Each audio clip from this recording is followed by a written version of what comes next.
Alright. So today I decided to basically take a step back and try to analyze, kind of what we were doing. So I basically wanted to try out Dirk's list for this past weekend. He got third at the Open, did not win the event, but still, as usual, had an insane run with Amulet. And the only change that I made to his list was I took out the second explosive for a Bailoth. This is mostly in respect to like the amount of burn that it's seen playing MTGO, as well as the amount of black green rock. However, we'll see if we get punished. I think it's gonna be fine, but yeah, nothing, not too much more to say really. This is smaller, right? Yeah.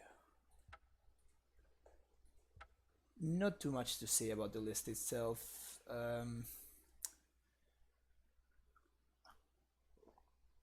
It might be that Hive Mind should be a sideboard card, maybe. We'll see. We will see. What's up, Sejas? How you doing? ¿Cómo andas?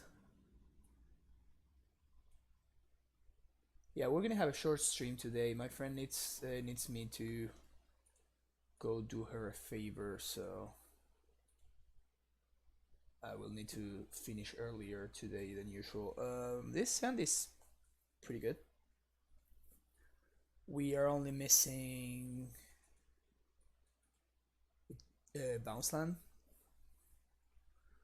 Opponent moves to 6. They should definitely have like something right here on the side that tells you that your opponent is mulligan. It's so weird when it goes like that. Oh look, Tron.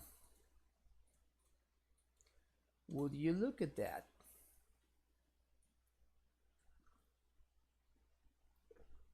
I guess this is, if we manage to get there and we find the bounce, and this is not the most awful draw I've ever seen.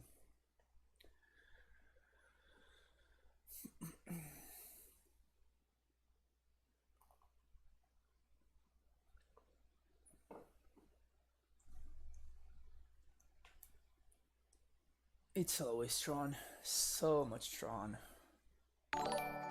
So much Tron is absurd. Naderino, thank you very much for that subscription.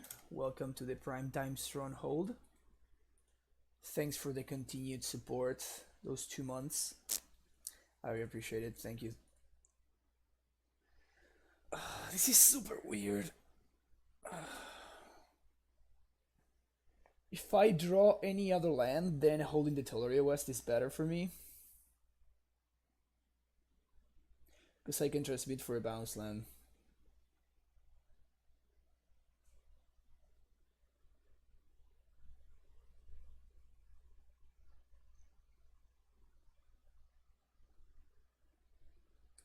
I think I'm going to hold the Teleria.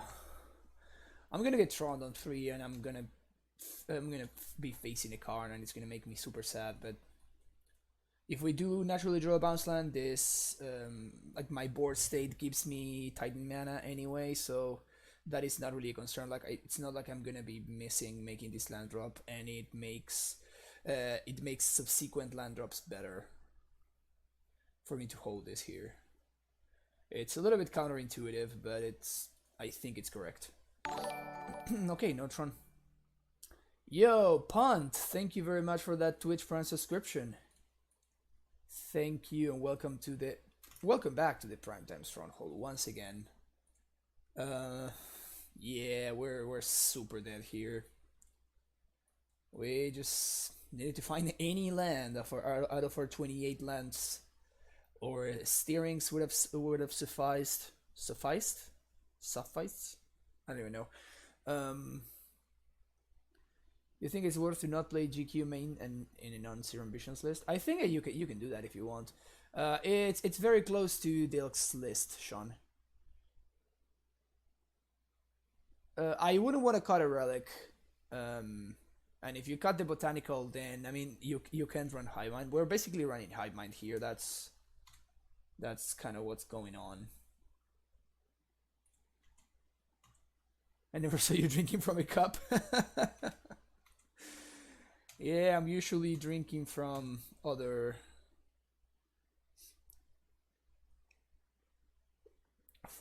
like styles of cup or something.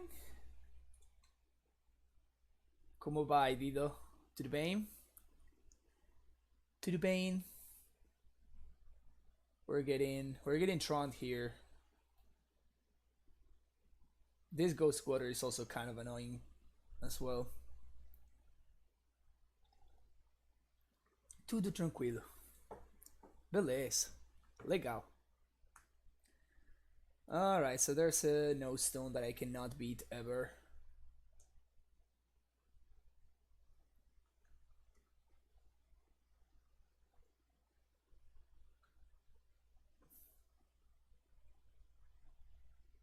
Concession time is fast approaching. Yep. Okay, I'm done struggling here. I am done struggling. We are not winning this game with my opponent having Ghost Quarter there. Okay, let's make our matchup good now. Excavator, Bog out, Cavern out. Explosives out. We want Hive Mind. And we can take Collision Relic. We'll probably take 2 Collision Relics actually. Do we want Rex Stage? Maybe. Let's go with this. You went to Brazil? Nope. Brazil is my favorite place that I've never been to. Which is a funny thing to say. I did hang out with a lot of Brazilians while I was in school. And I used to play in a Brazilian band. Well, I kind of do like having access to the second Rex Sage. It sometimes gets you out of some weird situations, like when your opponent plays like a naked O stone, and then you just need to like jam prime times into it. Like having access to Rex Sage just like blows it up, and you don't need to worry about it anymore. And Tron players tend to do that sometimes. So I do like the one of Rex Sage in the Tron matchup. If we were playing 2, I wouldn't play a second one. Or like if we had a Nature's Claim or something, I would not play it. But I think as a one-off is fine. Sometimes you get to like snag an expedition map on turn 2. Doesn't happen often, but yeah. Yeah, unfortunately, all my Portuguese knowledge went down the drain in the past like 5 years because I moved here to LA, and all of my Brazilian friends, well, they went somewhere else or they stayed back in Boston, so I haven't been speaking much Portuguese really. And when you don't speak a language for a long period of time, you lose it surprisingly quick. But yeah, my cell phone is in Portuguese though, so I still try to stay in touch with the language, but it's like the speaking is just not the same. The speaking is it doesn't get improved by just like having your cell phone. This is a mulligan. Yep, this is a mulligan too.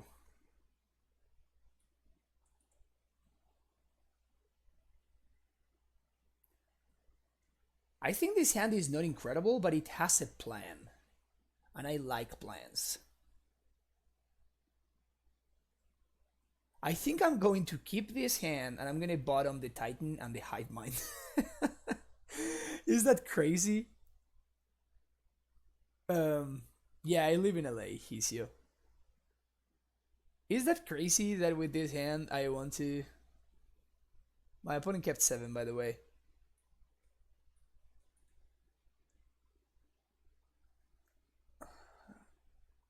I think I'm gonna do that.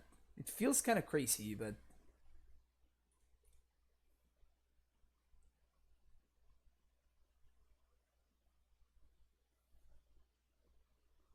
Okay, I'm gonna do that.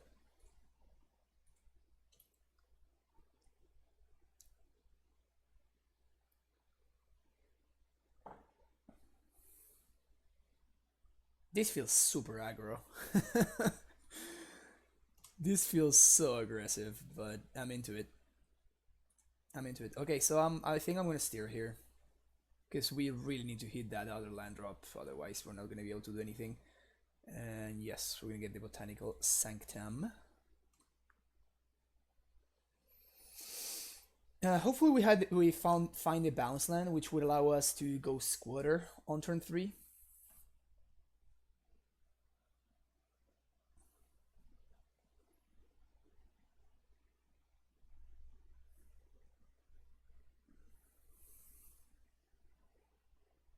I think that if we find a bounce land, we're actually kind of favored to win this game.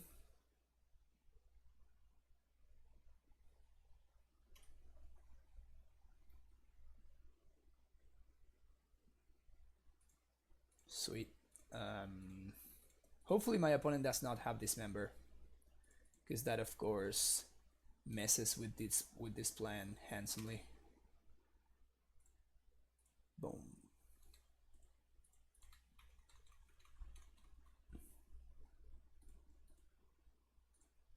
Definitely draw step in this.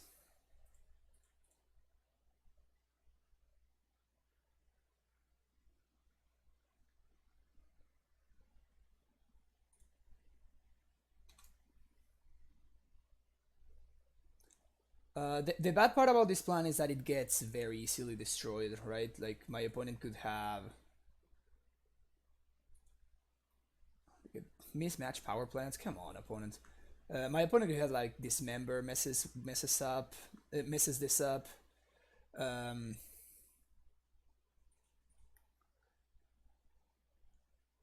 Okay, they are tapped out. Okay, so is there any way that we can also hold up negate so we prevent Dismember from being a thing? So let's say I use this. So that'll be 1, 2, 3. Well, I guess 1, 2, 3. Ramming up. Now we can hold up Dismember here. We can hold up negate. I'm just saying Dismember. This is weird.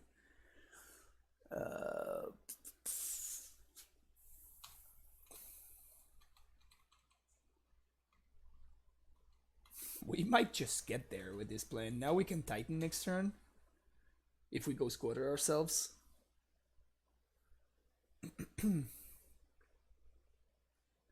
If they have a thought now, that's bad, of course, but we Ponza now, yep.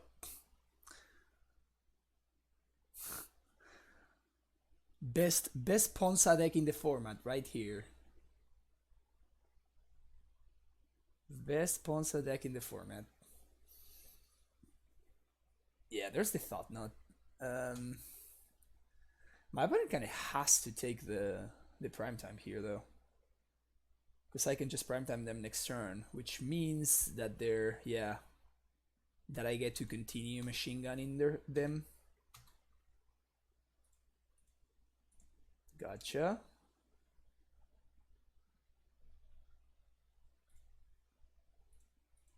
Gotcha.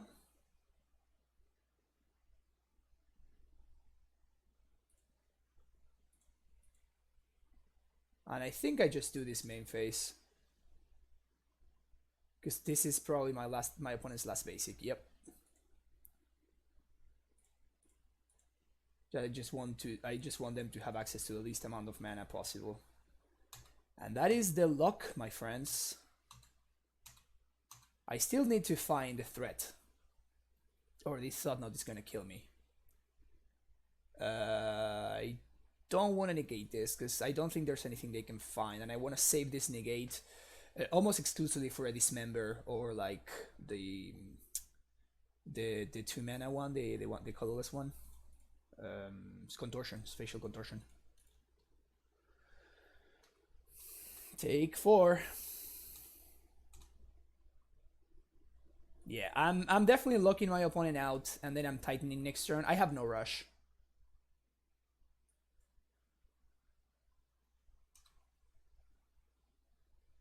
Wow, this move to 5.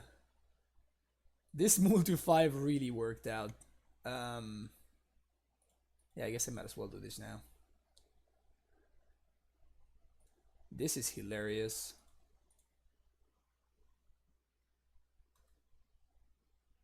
No more lands for you, opponent.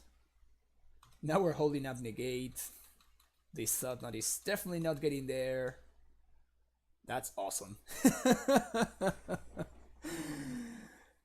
No bad matchups.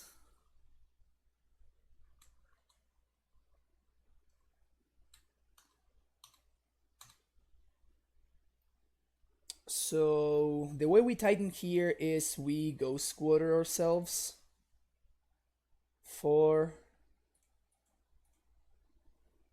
Yes. Get a basic forest. 5, 6. And this should be game over. Yep, when it concedes.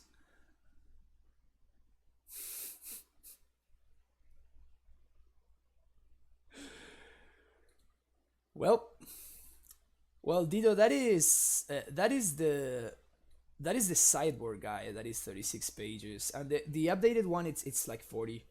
The guy that I have been working with, I have been working on a primer, and the primer is like 90 something pages right now. I just haven't been updating it in a while.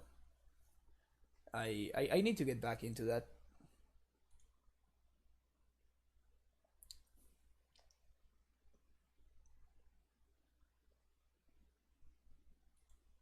Anything want to change? I think we're good.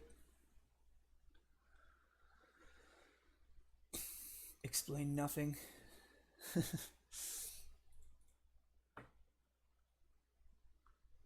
It's just very time consuming to write a primer about this deck.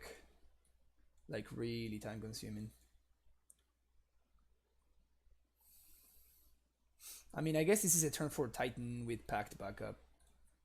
So I guess we keep. It might be too slow. We might need an Amulet here. Maybe I should be mulliganing more aggressively with the new rule. That is something that I still need to figure out.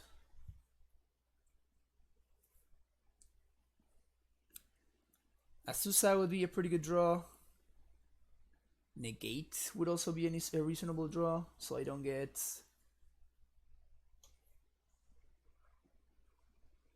So I don't get like card on 3. I mean, I guess...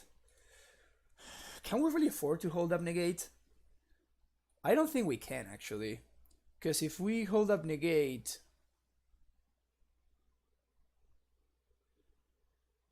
that delays my relic for 1 turn. I guess it... Okay, I guess we're holding up negate.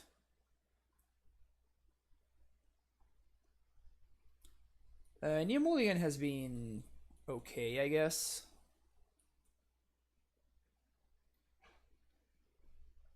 We've been getting wrecked quite a bit. Just natural Tron.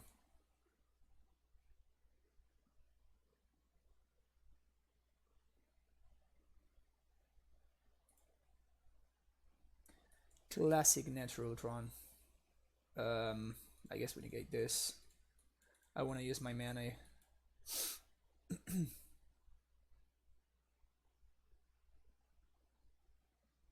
Worm coil. We can definitely beat a worm coil.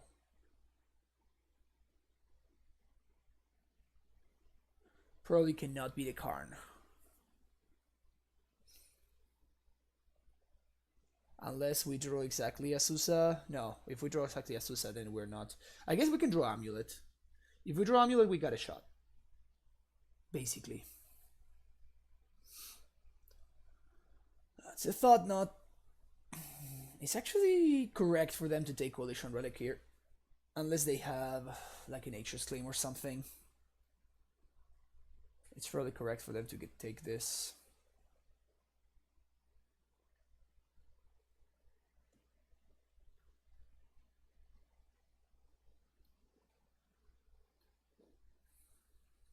Yep.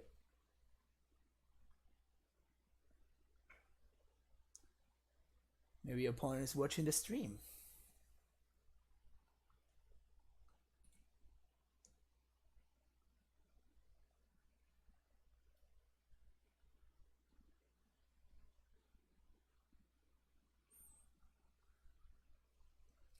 What I never understand is how my Tron opponent has less time in their clock than I do.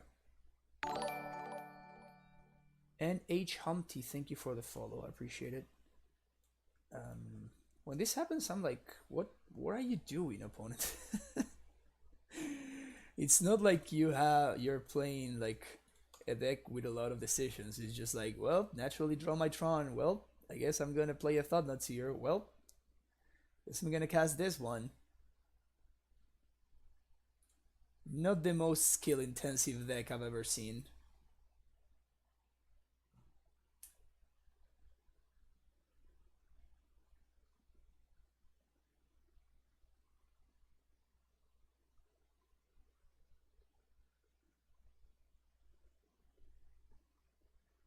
Well, I'm gonna Trump facing it.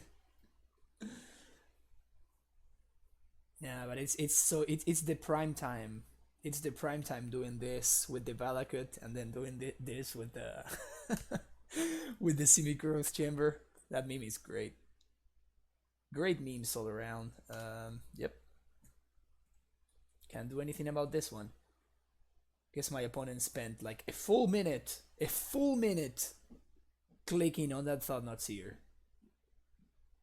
Must be hard, opponent. Must be really hard to be playing that deck, I guess. Prime time down.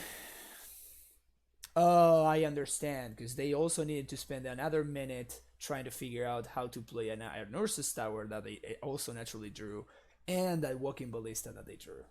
Okay, now it explains it. You know, that's why they were taking so long.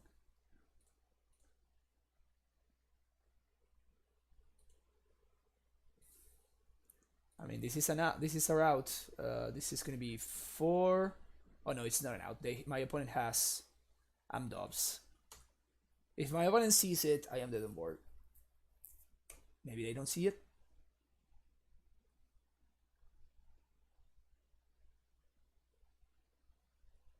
I'm not gonna respect Tron, sorry.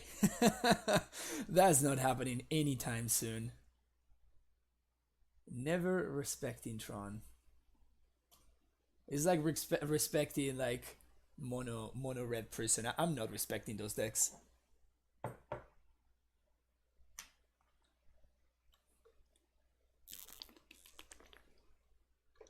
Especially somebody who's like vile enough to have like mismatching Tron lands.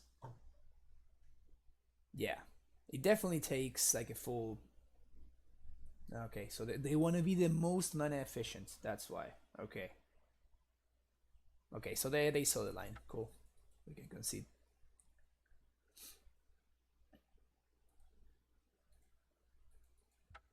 Okay.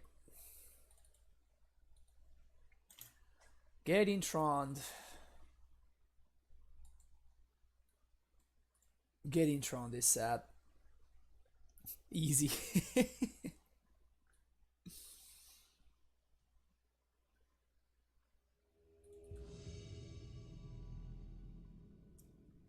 All right.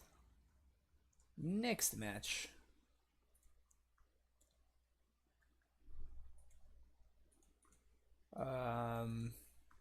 Yeah, I like this. Keep. Turn 1 Scout. Turn 2 Land Drops. Turn 3 Relic. Turn 4 Hive Mind.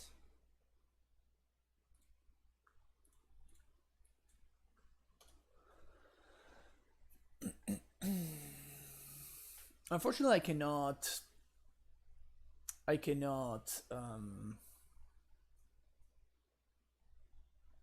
Like I cannot really speed this process up. Unfortunately, like I cannot use one turn to transmute here. This is a bad draw. All right, 1 second.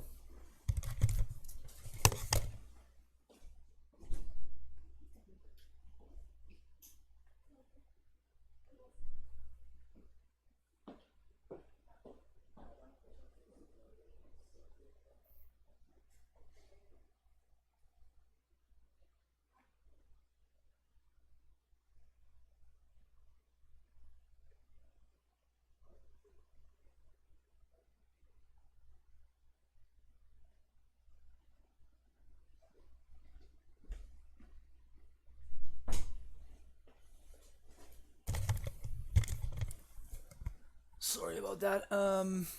Alright, so my opponent has Italia. And no second land.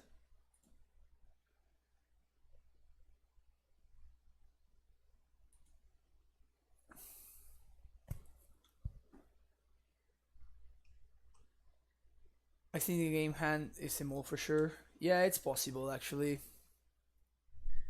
In retrospect, it feels like it should have been. So here I can bounce the gemstone, and that would allow me to play Coalition Relic on my turn.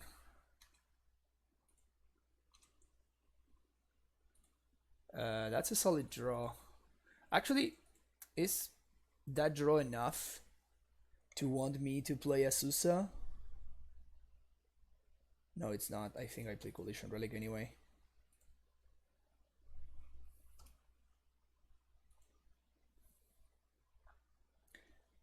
And I think that next turn I'm gonna play the Hive Mind.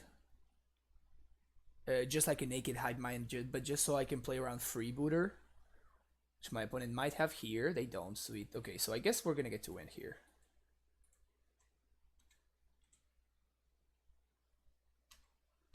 Opponent swings for 4, that's fine. Bounce this.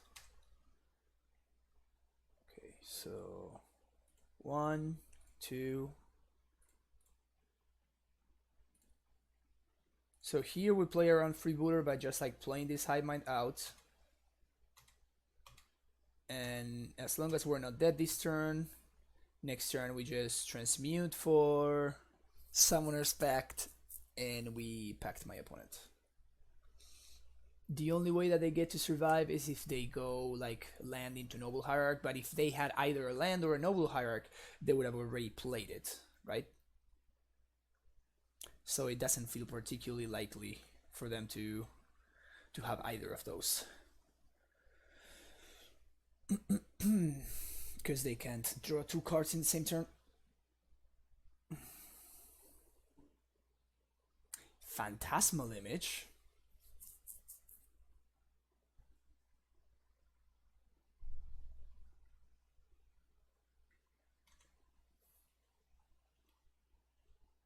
Okay, so we win.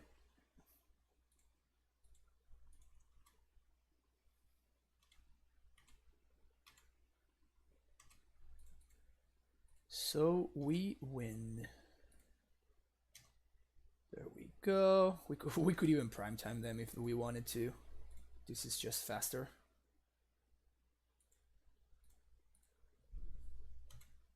Get it back, opponent. You get to find a Noble Hierarch. They did find a Noble Hierarch. That's cute. Okay. We can even cast it prime time. I guess we might as well, right? Get some value. Okay, humans. Yeah, this version seems considerably better against humans than the one that we played the other day. Hive Mind out, this out, Bog out. Full Schleck. Thank you for the follow, I appreciate it. We could bring in Rex Sage against humans. I'm not a fan though.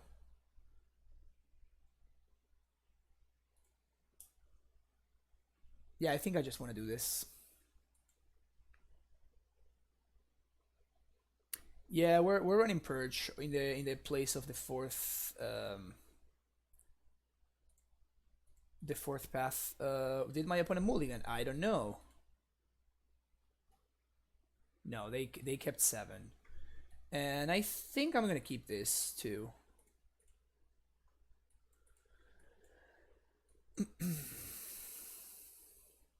Champion of the Parish.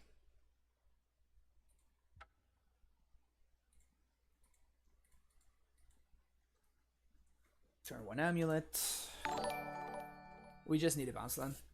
It does hit Rider and Freebooter, but He13, thank you for the follow. It does get stuck in your hand pretty often, honestly. Okay, we just need to draw stuff. Let's try and draw some stuff, shall we? Just gonna get beaten down to death by 2/2s.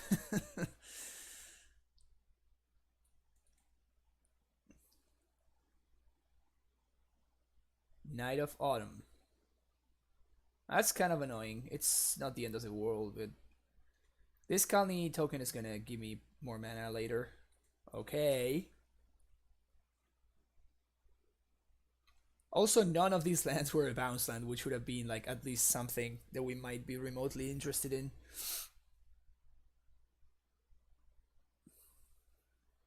Like if we're gonna draw a bounce land, if we're gonna draw a land, might as well be a bounce land, but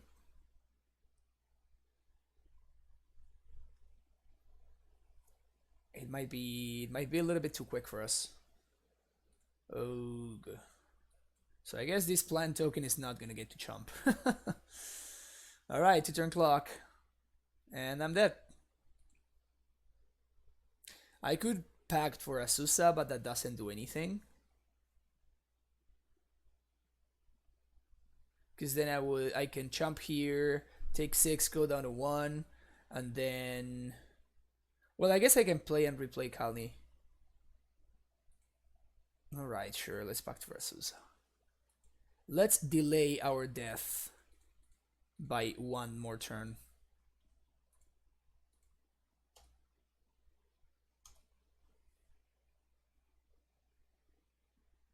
Yeah, like imagine if I had like a purge here. It's not doing much, right? That's why I don't like purge in the matchup. It can be awkward. It can be awkward. Not what we're looking for. Not what we are looking for.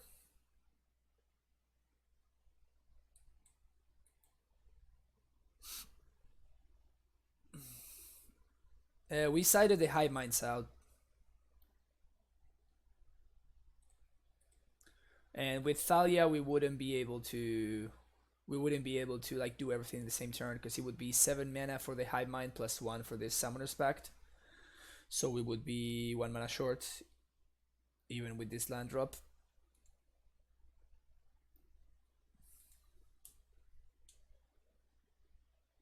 Also we need to pay for this pact, so that also doesn't help at all.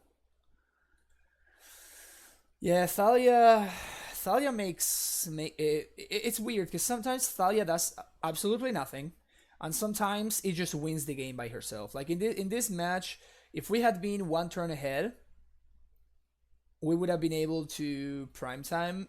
Like we would have been able to survive this turn, and then we would have paid for pact on the turn that I cast the Azusa, which would have allowed me to like pact for Hornet Queen and stabilize completely. So this match was won by Thalia.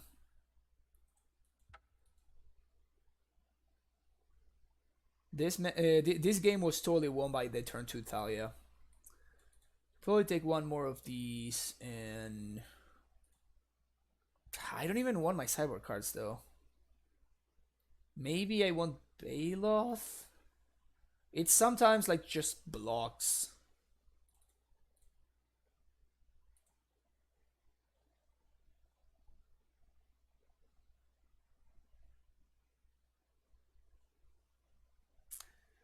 $187. I am testing. That's what I do. I look at things and I see if there's stuff that I like or that I don't like, and then I make I try to see if I can find like the list that I like the best, basically.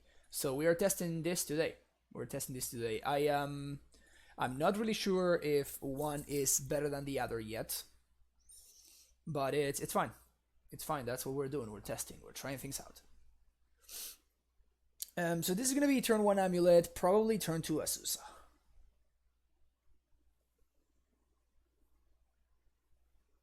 Depending on what we draw, because we already have another. So basically, we just need 1 more land to Titan, because we have a T-West, so we can just use for Summoner's Pact. Okay, so we did draw a second Bowsland, so then I definitely want to pact for Azusa here. We died to Damping Sphere, but that's fine.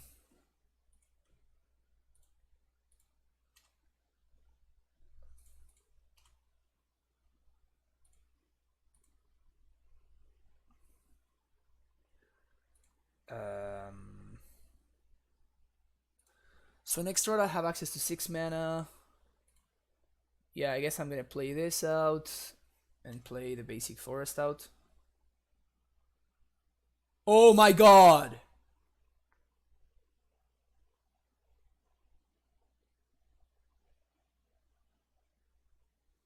I could have so play around this by just playing out the basic forest fair. This was just a punt on my part. I was... Why would my opponent bring in Dismember against me? Good beats. Good beats. That was just a mistake. I should have just like played the forest and wow. Yeah, I was not thinking of Dismember. I apologize for that. That was just oof. That was just wow, that was a really, really, really bad punt right there. Yeah, cause then I can't play the second land, and then I die to my pact trigger, Dido. That's why I scooped there.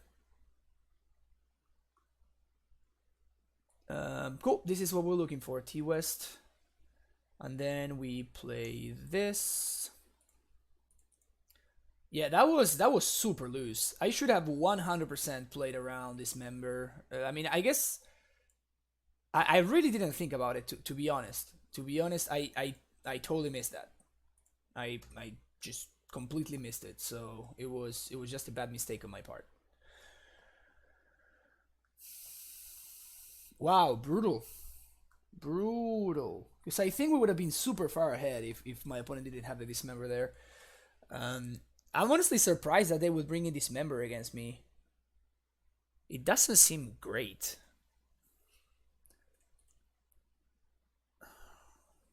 Okay, let's try to clean this up.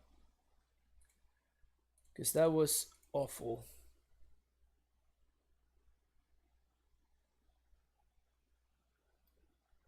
Probably playing against blue-white. They might have logic enough for this or mana leak or something. That's fine. Yeah, it actually seems pretty bad. Like Dismember doesn't seem good against us, but I mean it got me real good there. Like I wonder what my opponent is siding out for that Dismember. Wow, this is so risky in the face of the Tribe Scout. But I'm super happy that this Azusa managed to eat a logic knot. That's amazing for us. Very, very much into that trade for sure. Very much into that trade. If they play a field... Okay, they did not play a field. Oust. Bounce this. Next turn we get to Relic plus Transmute. Well, I guess we can delay that by one turn. This is fine.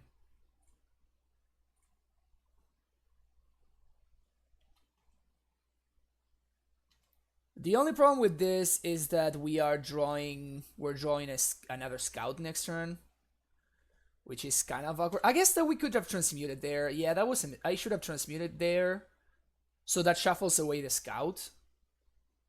Because I definitely don't want to draw a second scout.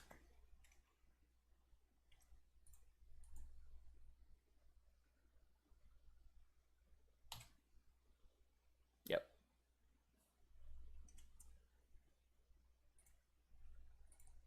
That was kind of a mistake there. Not playing particularly well today.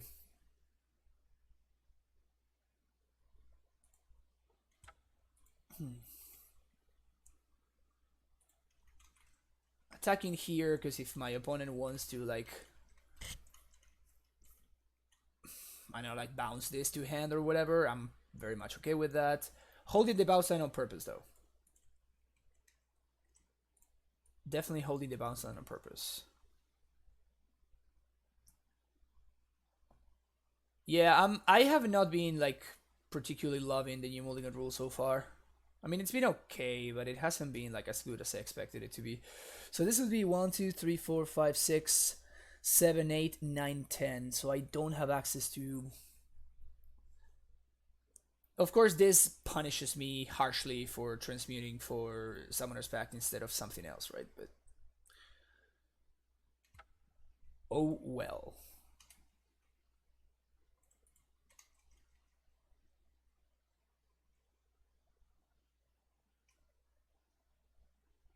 I think I'm just gonna continue beating down until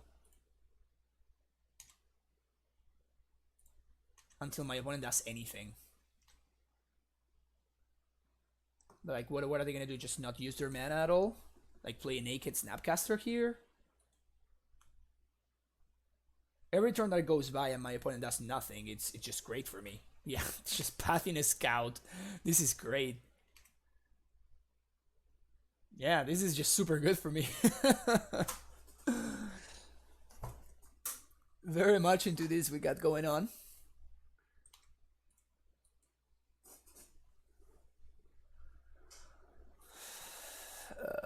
This is the worst draw in our deck, bar none. Okay, so 1, 2, 3, 4, 5, 6, 7, 8, 9, 10, 11, 12. Okay, so we get to double prime time here.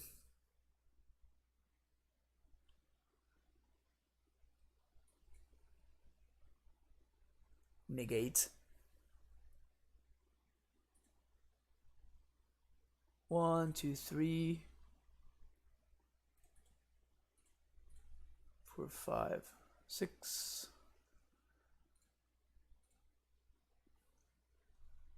Sweet.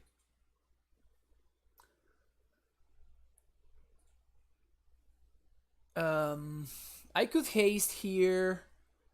I'm pretty interested in bogging though.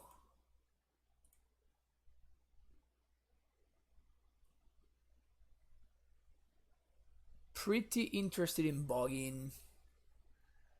And also interested in transmuting into Alaria, so I think I'm gonna go for that. Bog will have to wait.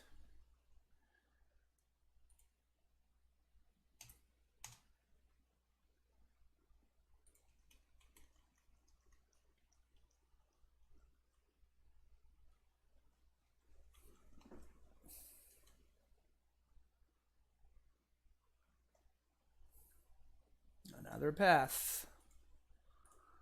Okay.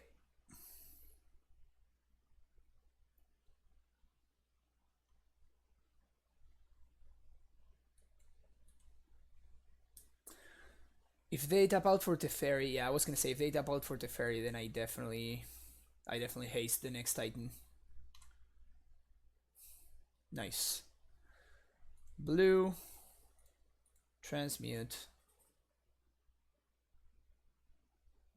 Pact of Negation. 4, 5, 6. Leave white floating. Force this guy through with Pact of Negation.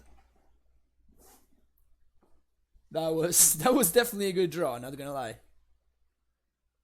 Definitely a good draw. Because Cavern doesn't play around Path to Exile. Pact of Negation plays around Path to Exile. Squadron Titan, that's an awesome name. Thank you very much for that Twitch Prime subscription. Welcome to the Primetime Stronghold. Third sub of the day.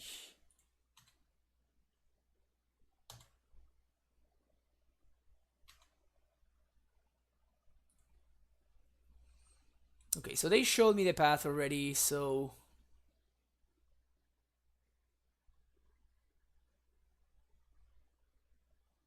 do I still go for it? I think I do. At this point, I think it's getting worse for me. At this point, I do think it's getting worse for me. Rev.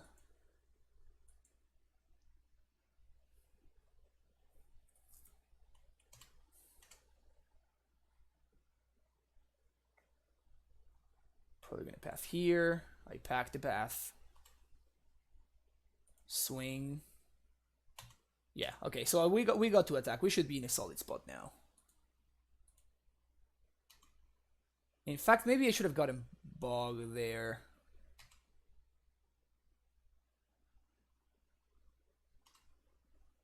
Okay, cool. So we are in Ballista range now, so this game should be over. I just have to set up Ballista. And we are going to win.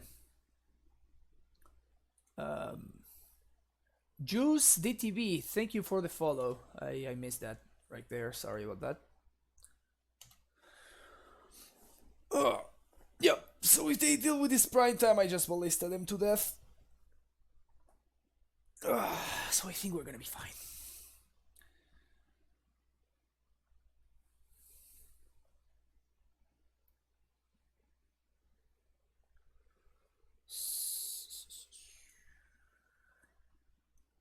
Okay, so I guess we're gonna get to do 2 leagues today, which is nice. Apparently my friend doesn't need me to leave early.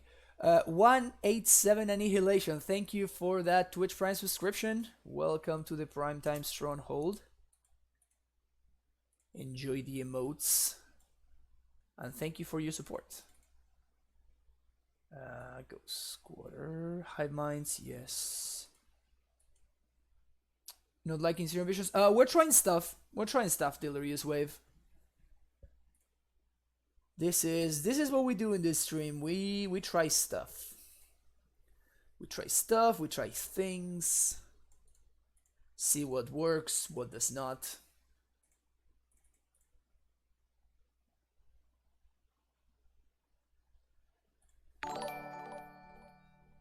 Three herbs. Thank you for the follow, appreciate it.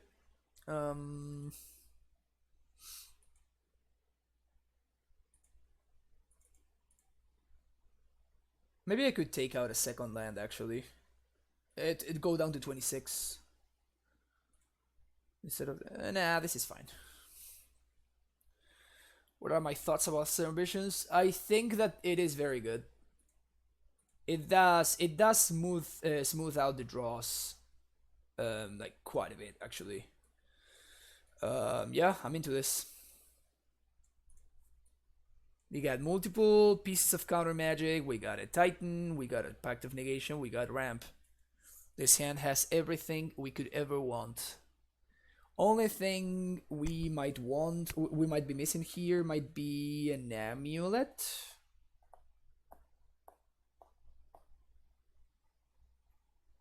Or second bounce land. Those are the two things that I wish that we have here.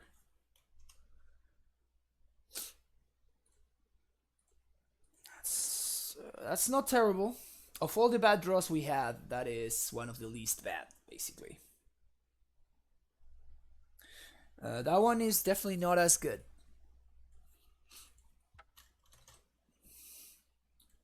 Cavern on Giant, pass the turn. This allows me to hold up negate in case my opponent plays like a search for Ascanta or something, and it also entices my opponent to feel this, and then we get him. Ooh. Okay. So I didn't play this because we still didn't have enough land. So I'm just taking like a slower stance here. I didn't flash this in because we didn't have enough lands, and I want to protect the cavern. But now that we have the Coalition Relic, now we can actually... Now we actually have a reason to play this out, if that makes sense.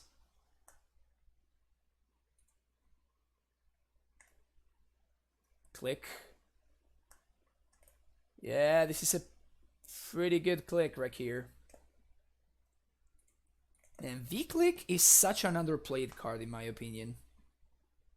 Why not Cavern on Human? Because I'm not concerned about this getting countered, that's why. If they counter this, I'm super happy.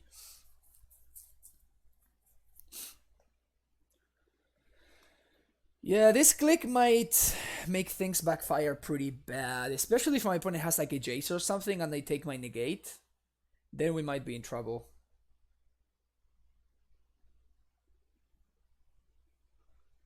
They took the Azusa, that's like the last... yeah, that was 100% not the pick. That was definitely not the pick. I can guarantee that.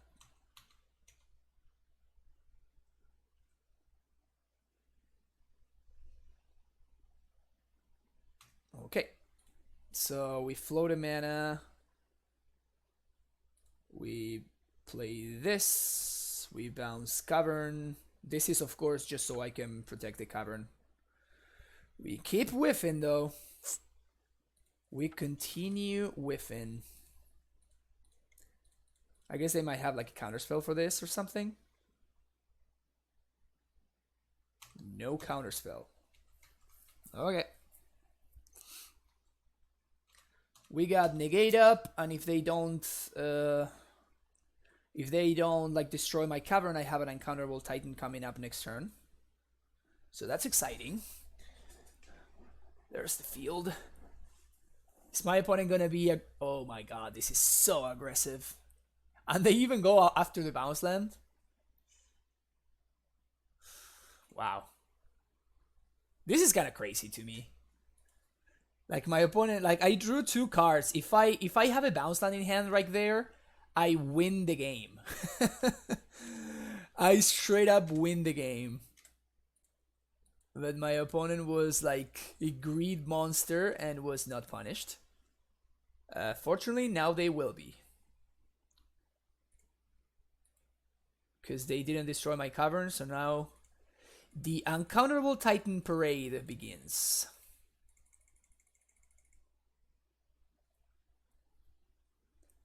Hey man, I really enjoy content being on this deck since last summer. Win rate is very low, but deck is very enjoyable. I just wish win rate would go up. Well, experience is how the win rate goes up. There's really no other way around it, honestly. But once you get that experience, the win rate tends to go up.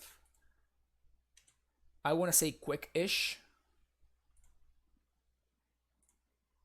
I just want to basically get the most amount of mana in play as possible, and there's no need for me to expose this card yet. 1, 2, 7. Okay, they're gonna path the Titan. That's fine. Opponent only down to 3 cards in hand. We already have another Titan waiting.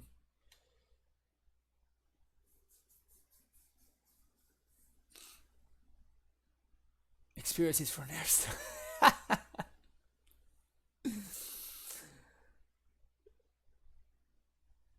Yeah, I suspect that my opponent is not very experienced in the Amulet matchup. This is pact worthy, I think. 1, 2, 3. This is 5, 6, 7, 8, 9, 10. Yeah, I think this is pact worthy.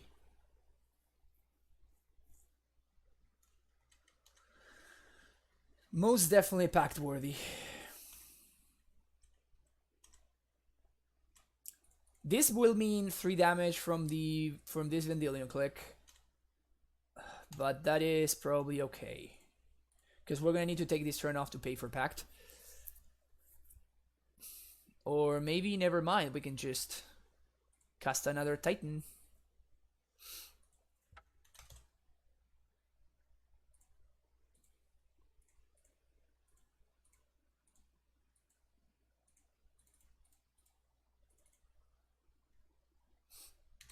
So much mana. We already got red and white mana. I would kind of want to have access to a bounce land, but bogging seems kind of important. Actually,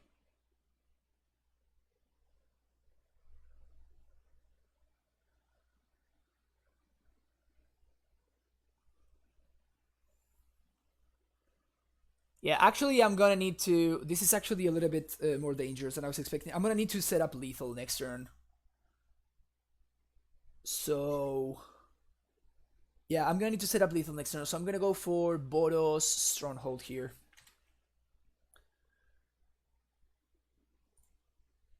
Because my opponent has me on a 2-turn clock actually here. So I'm gonna need to set up a kill.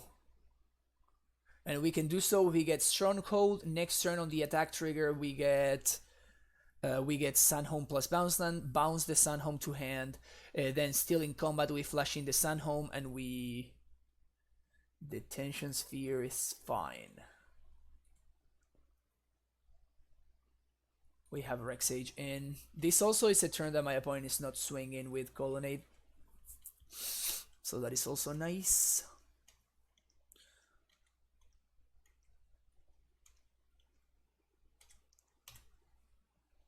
Okay.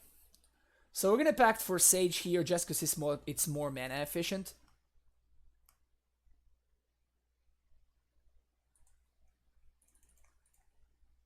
Reclamation Sage.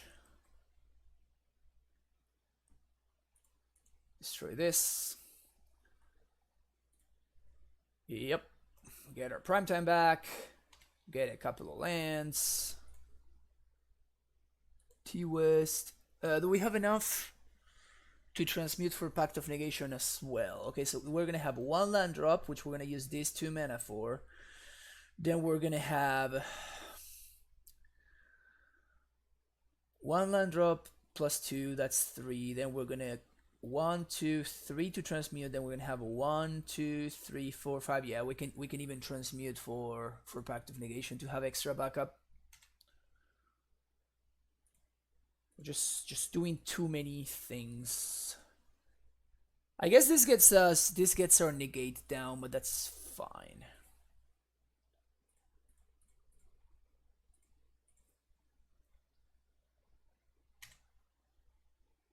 Also kind of feels like my opponent's dead.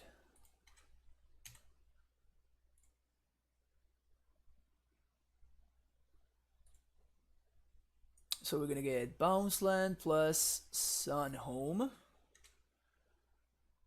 Bounce, Sun Home, and we're going to percent lethal here.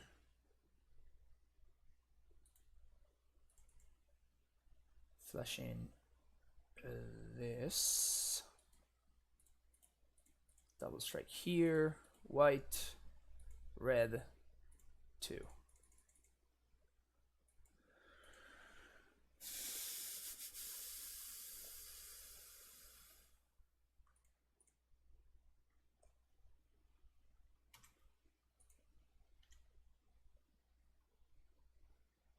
Is your last card in hand and a removal spell? No, it's not.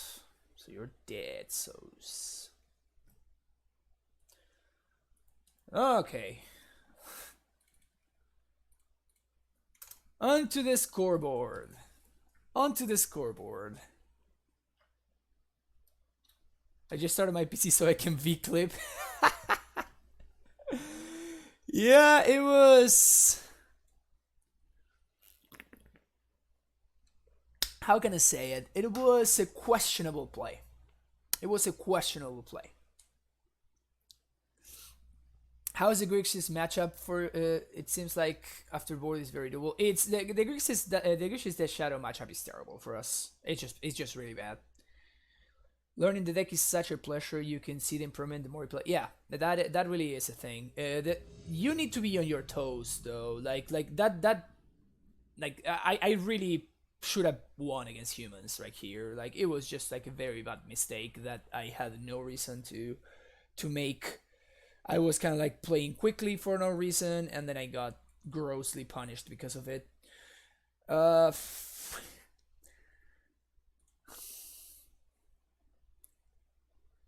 going first. So I have been known for being extremely greedy with hands that have Bojugabog game 1.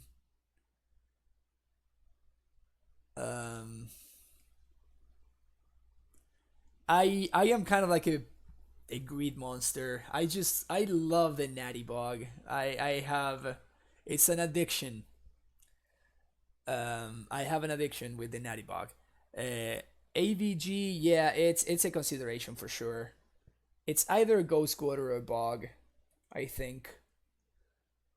If we want to run Hive Mind, if we don't want to run Hive Mind, we can always go back to like the previous lists and just run No Botanical Sanctum and play both Bog and GQ in the main.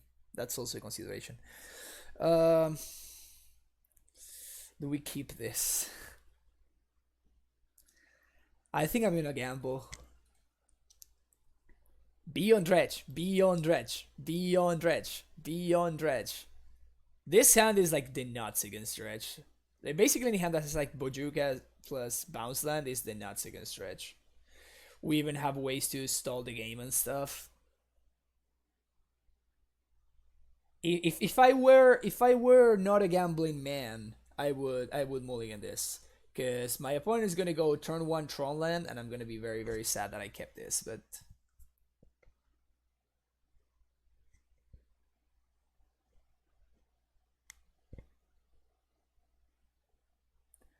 well, they might be 0-1 because they are on Dredge, and they played against an Amulet player who kept this open in hand. So, huh? Uh, my Bluebird, do you know that you can just like still pay for pact, right? You don't lose the game anymore for not paying for pact. There's been a rules change.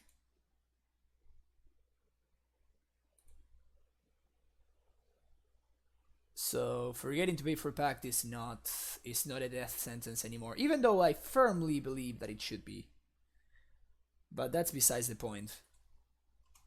What I believe to be truth is not the way things work anyway. We're playing against humans. Well, I guess this hand is not terrible against humans. This hand is actually great against humans. I think I'm gonna steerings here.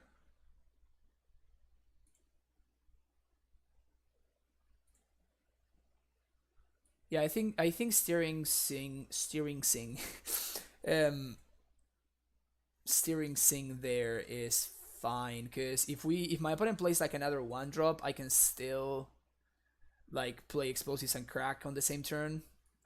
And this is probably going to be held to be played on 2.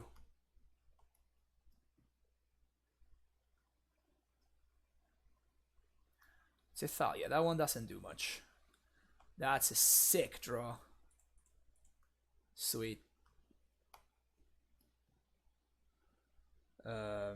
I guess we want more blockers.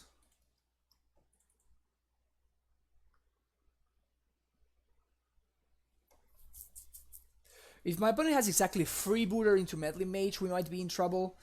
But barring that, we should be in a solid spot. Here I'm going to play the Simic and I'm going to bounce the Gemstone. I want to have an untapped land in hand that I can play in case I draw a prime time.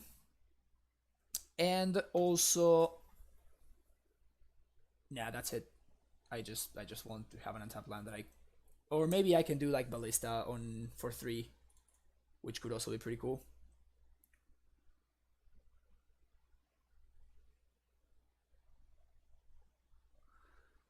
Yeah, my Bluebird, yeah.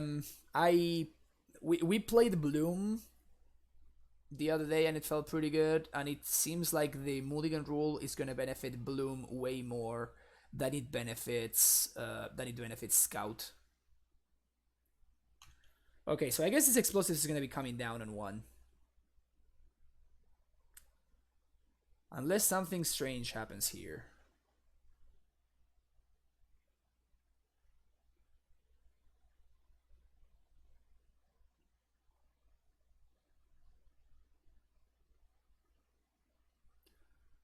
Mantis Rider, that's fine.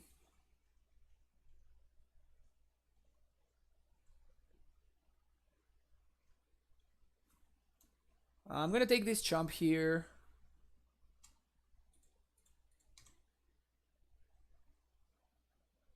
Keeping my life total high. Hive Mind, yeah, I think I'd rather play out explosives on 1 and crack it here.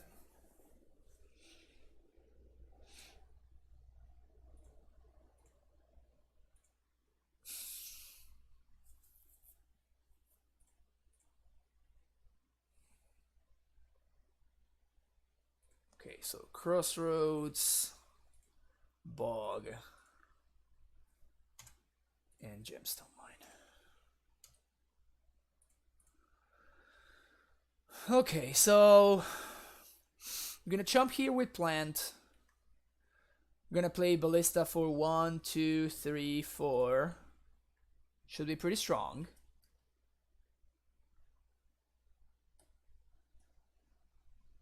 If they cycle this Canopy, then I'm going to assume that this game is over. Unless they have like the soul read and they like play a land and meddling mage ballista, we should be in a very solid spot here. Seems like no soul read. Again, I'm gonna take my chump while I can. We saw what happened with the reflector mage.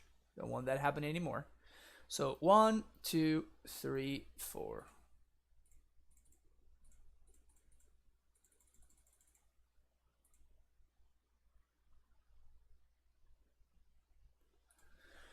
Play the Walkie Bee.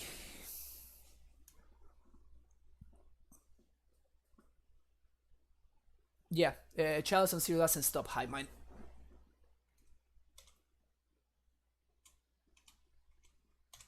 I think I'm gonna take 3 more before I kill this Mantis Rider. My opponent seems to be flooding. They like snap cracked both canopies. I think I'm willing to take 3 here. Next turn, Ballista goes up to 6.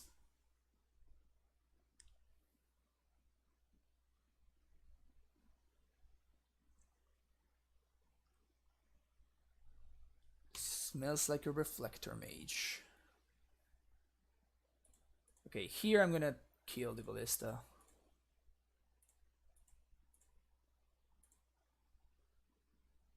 And I guess there's an argument for wanting to kill this Thalia, but I guess this means that if my opponent has a meddling mage, they need to... Not a bad draw. If my opponent finds a meddling mage, then they would need to... name Ballista. So I guess I'm gonna play out this Hive Mind. 1, 2, 3, 4, 5, 6, 7. Just to play it out, because if I draw a pact, I win on the spot. This will trade with the Reflector Mage, which I would be okay with, because that makes a Phantasmal Image a bad draw for my opponent.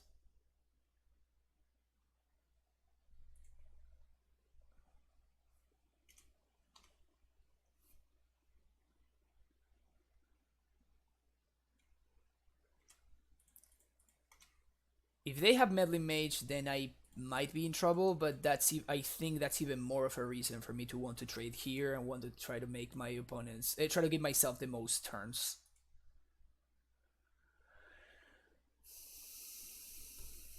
This is probably Meddling Mage on Walking Ballista. Yep. I need to draw something here. So my opponent has, what, like 2 turns? It's not it. Definitely not it. If they have a Thalia Sultan and I only have a single one, a single draw. But it's like this has been just... Yep, okay, so I only have a single draw step. I mean, I'm insane how much I whiffed here.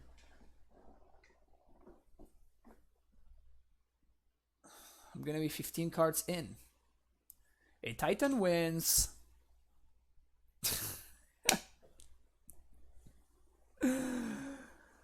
Well, sometimes you just whiff a lot.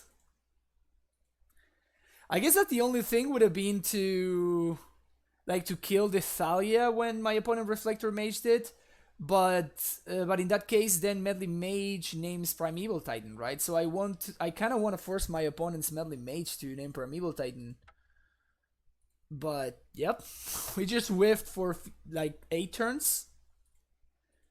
Yeah, of course, the next one was the win, but man, that feels really bad. Like, bad beats.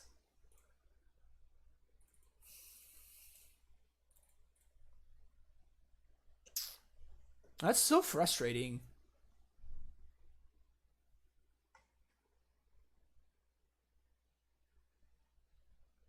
I replaced 4th Forest with main GQ and GQ and decide by Baloth, otherwise your DL... What's DL? I don't know what DL is. Am I just fighting ghosts of the past? I would be glad of your opinion. Well, I think that there's like quite a bit of Tron right now because of the new Mulligan rule. So I would not be surprised if we should actually be playing, if we should be playing Ghost Quarter in the main as opposed to Bojuki Bog.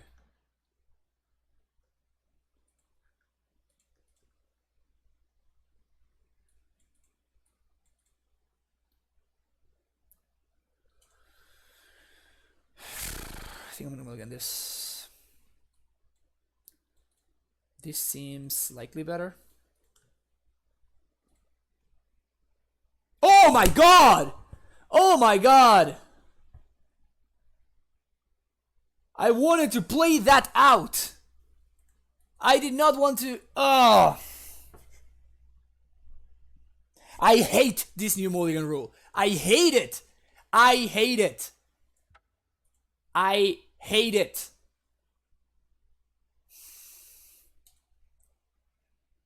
Fuck this new Mulligan rule. Oh, this makes me so upset. This makes me so upset. I thought, that's such a dagger.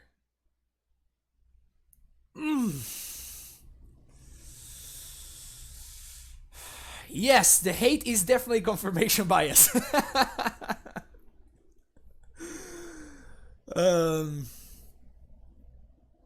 Okay, let's try it again. Now I'm gonna drop and join a new league. Oh, that's so tilting. That hand was actually pretty good. That is so tilting. I am super upset right now.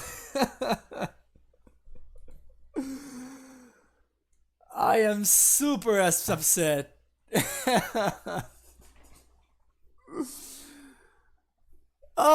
It's so counterintuitive. Like, all right. Deep breath. Deep breath. Mistakes were made. Mistakes were made. Let's try this again.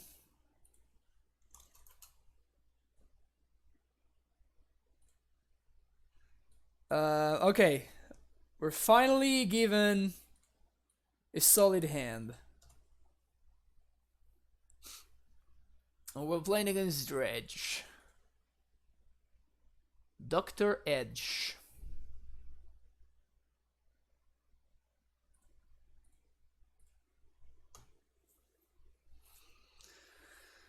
That was pretty brutal. I'm not gonna lie. That was pretty brutal. My opponent has the nuts over there.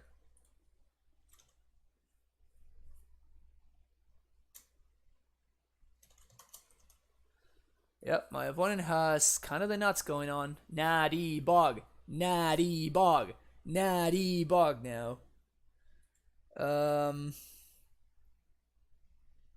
We can't Asusa here, unfortunately. And also they are going to conflag her away. So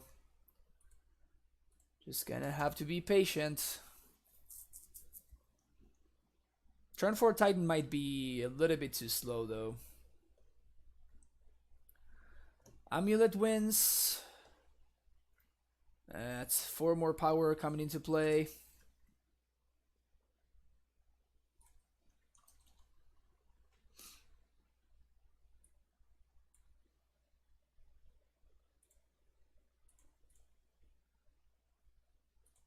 Take 5.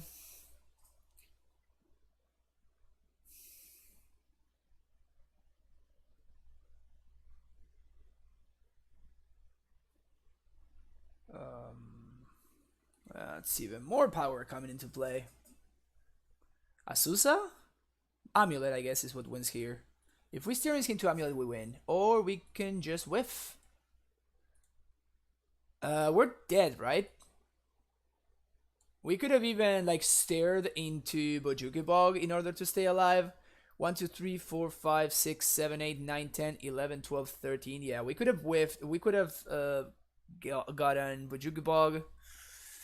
But as is, we are dead. My opponent has a turn 3 kill, turn 4 kill, I guess, on the play. And we just died.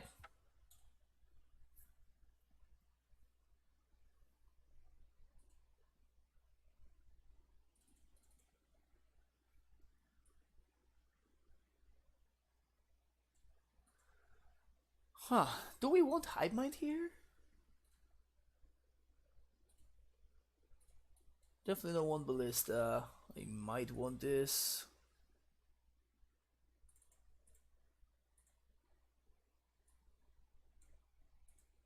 I think we might want Hive Mind actually.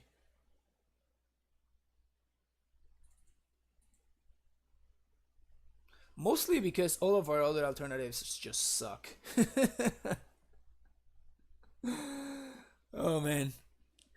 Felix, your clips are killing me here. Your clips are killing me.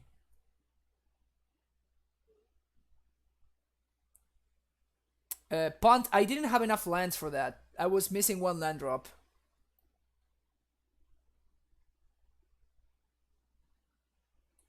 I couldn't have turned to Azusa because of that. Yes, it could have definitely been a possibility. Hezekiah. It was definitely a possibility. I didn't consider it because I just didn't have enough lands. It would have forced me to play out my Sanctuary if I wanted to pay for Pact. And at that point, I was short on lands to actually get to 6. So I still think trying to get there without Azusa was better. Yeah, I know what you're saying. I know what you're saying. We did have enough lands to pay for the Pact, but I didn't have enough lands to cast a Prime Time on turn. We would still be looking at a turn 4 Prime Time, right? And at that point, they are also conflagging the Azusa after they were on the play, so they would have been conflagging the Azusa after they Cathartic Reunion on 2. And I didn't have actual lands in order to cast a Titan on 4. That's what I'm saying.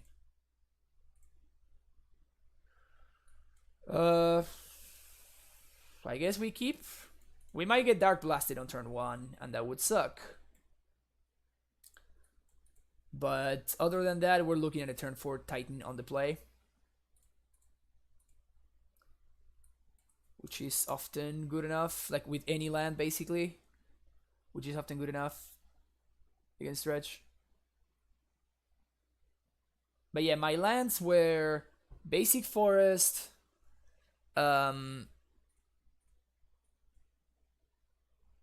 Basic Forest, Kabira, and Gemstone and Celestia. So that's 5 mana total.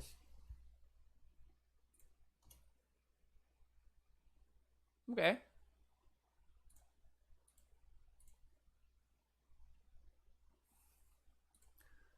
No Dark Blast is nice.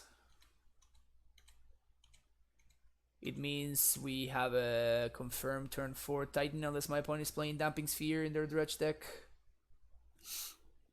Which they might.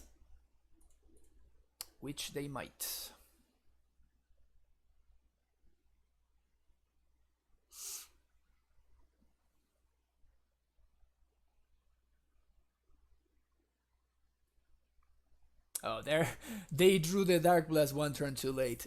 That's funny. At this point, we just have access to Azusa. We're in a solid spot. Bog? The Natty Bog.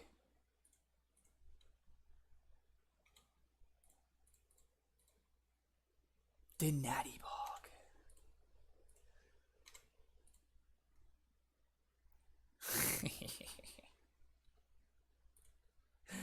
Easy. You got a Faithless Living.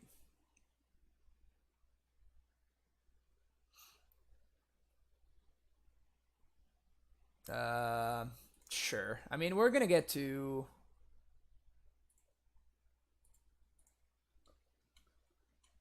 Even if they reunion here, we're gonna get to like do so much damage next turn.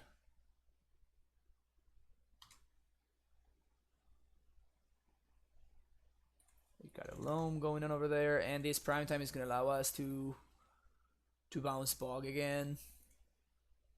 So we should be fine. Can we haste? We can haste.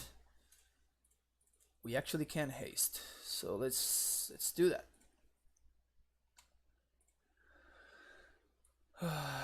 Stronghold, Boros Garrison. Bounce this. Play this. Play this. Haste. Swing. And here we get Tolaria Simic. Like, at this point, I don't think I care about this anymore. The only thing that I could care is something like Lightning Axe plus Dark Blast maybe on my prime time. Or like a big conflag, but they can't conflag for 6. In any case, the only way I lose this game is if they deal with my prime time, so I think it's worth it to do this. Or I could simply do this, actually. And bounce the bog.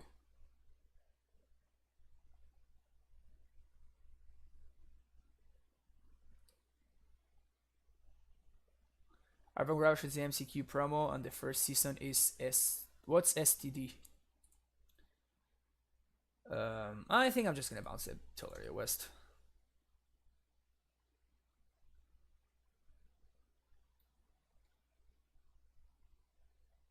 Oh, standard. Yeah, I kind of feel like playing standard would give you STDs, so it checks out. Not a standard fan over here. Not a standard fan. Though lately it's been much better than it used to be. You get a gemstone mine. You got it, OP. You got a blood gas and an amalgam. Make sure you make good use of it. Even if they have another reunion and they like dredge into the nuts, I still think we still win.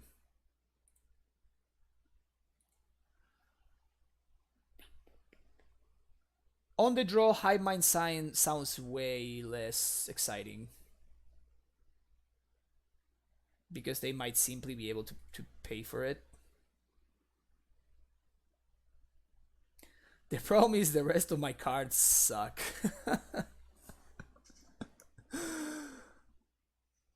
The rest of my cards are just terrible, so I think we're gonna keep in Hive Mind just because I don't want any of these cards. Not a great place to be at. No, Hornet Queen is not good. It doesn't do anything, right?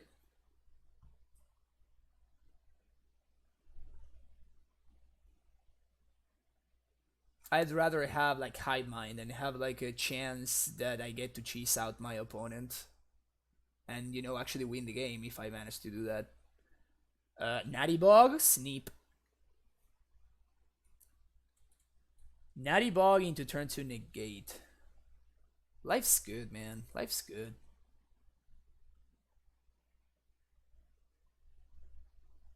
Keep. Surprised after yesterday you didn't register more blooms. We're trying things out. As it's kind of like the rule here. But yes, I think I will be playing more. I think I will be playing more bloom. Yeah, that seems bug worthy. Let's go. I'm the only person in the world who thinks that hydrocasis is as good. Yes, you are the only person in the world who thinks that, and you're wrong. sorry to put it in those terms, but yeah, not even close.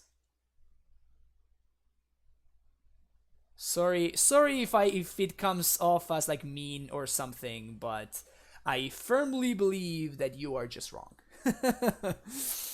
Because Primeval Titan is by far the best card in Amulet. And Hydroid Crisis is not good.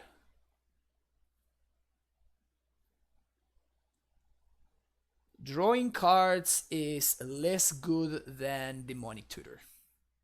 That's another way to put it. We can counter this, right? Just negate this.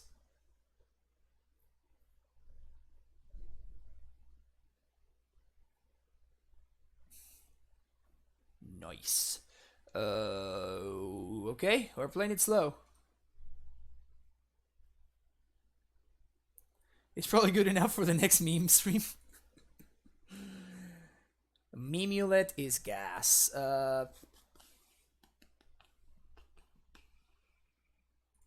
Do we negate this one? I kind of want to negate it.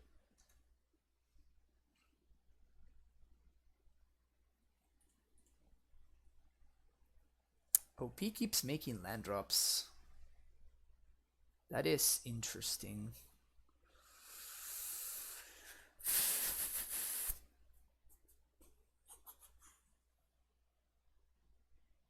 Have you thought about Hangerback Walker in the board? I've been debating it. What for? Whenever you want to suggest a card, and whenever you think that a card is good, just like saying that a card is good is not going to do it. It's the same as Hydroid Crisis, right?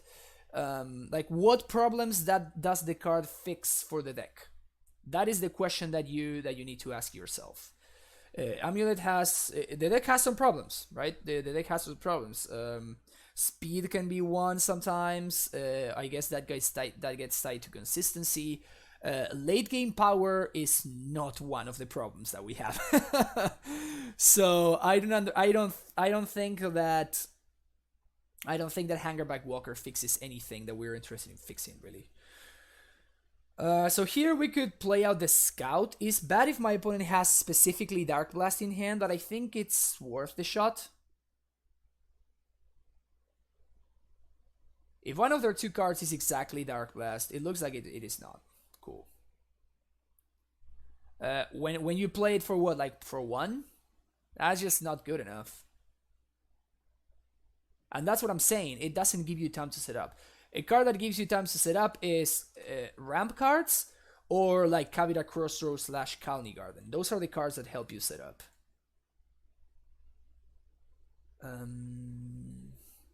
Here I think I'm going to get this Sanctuary. And the reason for this is it allows me to freely use it to get Bog back in my hand. And then I can also have another bounce land to reset Gemstone if my opponent doesn't do anything worth bogging. This game is very, very over.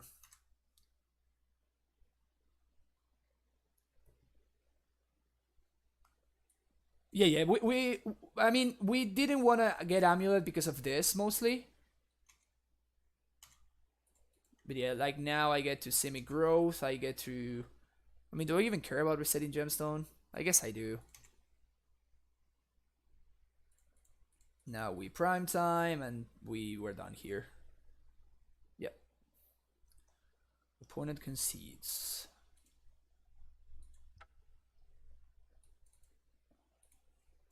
Yeah, because of how that game turned out, negate was pretty sweet. All right, what is that clip? What do you got for me? Arbo Grouch is the MCQ promo, and the first season is what's STD? Oh, I think I'm just gonna bounce it. Oh yeah, yeah. I don't love standard. Okay.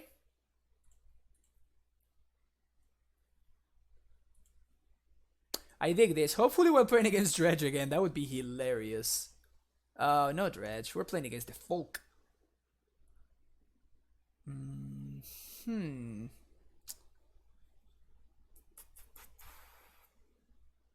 So here I think I'm going to... Well, I guess I can do this anyway, right? So I guess I'm going to Scout on 1. Turn 2, I can Amulet into Bog plus Sanctuary. Or I can just like play Sanctuary twice and play second Scout plus Coalition Relic. Oh, this is actually Humanes. It's a meddling mage, probably naming Primeval Titan. Azusa 2/5. You got it, OP. You got me. You got my Azusa.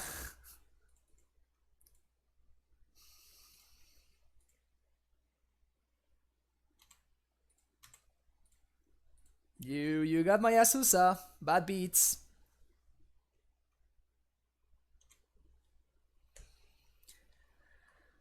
The reason is the badumts. Yep. Maybe they have like a second one. Mantis Rider. Funny enough, like if my opponent taking 5 here.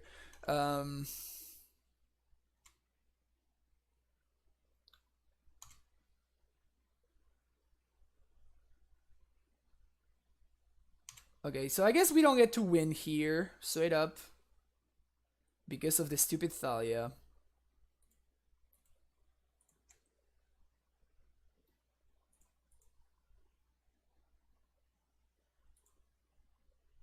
I think I'm gonna set up the Hive Mind this turn though.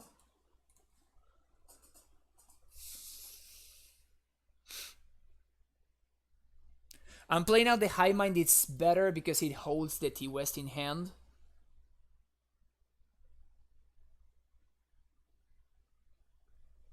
So I need 7 mana. So what's the best way to get there? So 1, 2, 3, 4, 5, 6, 7.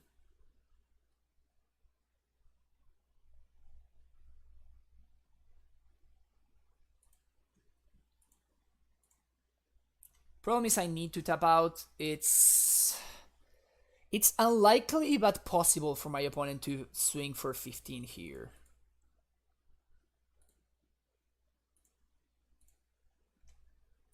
Unlikely but possible. 1, 2, 3, 4, 5.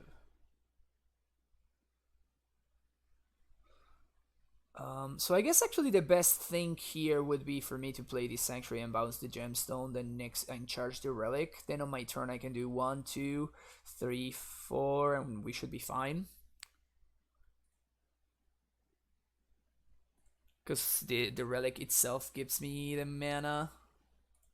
And I can reset the Gemstone. Play out Hive Mind.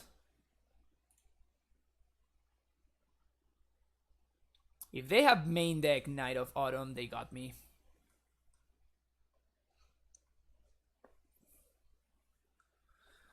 Yeah, it seems unlikely for them to figure out a way to kill me here. Especially if they're cycling their way to...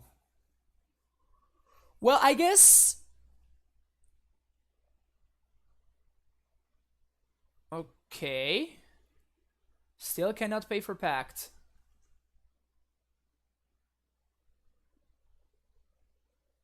Still cannot pay for Pact. Okay, so 4, 5, 6, 7, 8, 9, 10. I get 10 here. And then I do this. Swing for 10. Blue. Blue. Transmute. For Summoner's Pact. Back to you. Sick. This is the 3rd Humans player we've played today.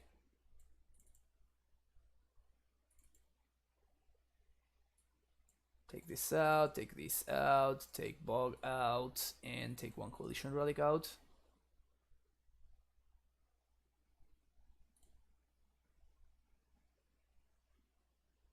Yeah, Meddling to Pact was their out there, or like Phantasmal Image into Meddling Mage. But Freebooter wouldn't have done it.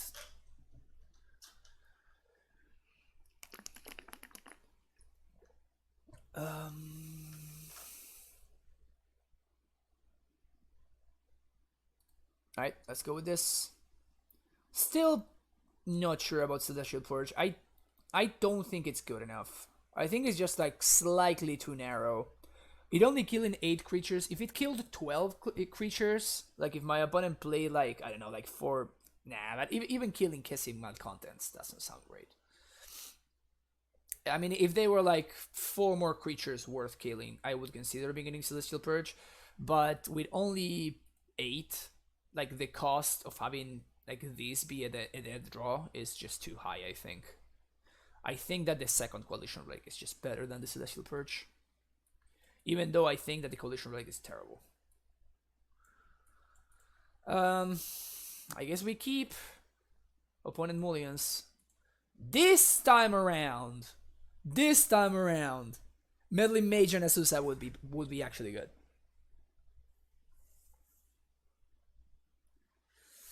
They move to 6.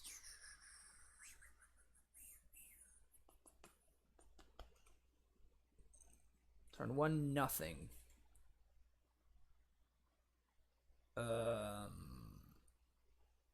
I guess, yeah, I guess I'd rather get T-West because we can get explosives with this.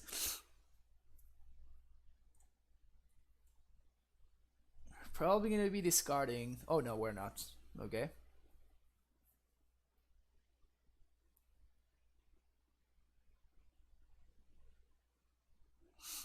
It's so weird how Freebooter works. Like it shows like all the cards and everything. Like why are you showing me? Like I know which cards I have. I guess I could have played around Damp Sphere by playing out the T-West there. Maybe that was a mistake. I guess I want to hide information, but then I get got. Yep. Francisco. Playing some good Magic here. Yep. It sucks when you make a mistake, but you make that mistake like with a very slight delay. So so, you know, you realize about your mistake like immediately after you clicked. So you clicked and you passed the turn, and then immediately just like, well, there it goes. There's a mistake that I made. Damn it. Explosives on 2 is gonna be pretty sweet.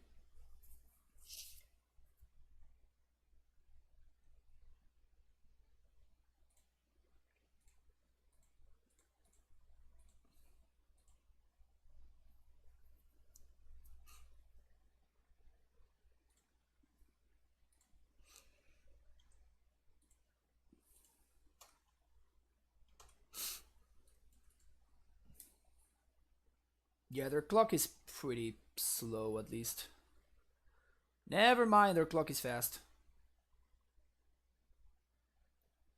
Clock is fast again. That's 5. We don't even have triple green here. 1, 2, 3, 4, 5, 6, 7.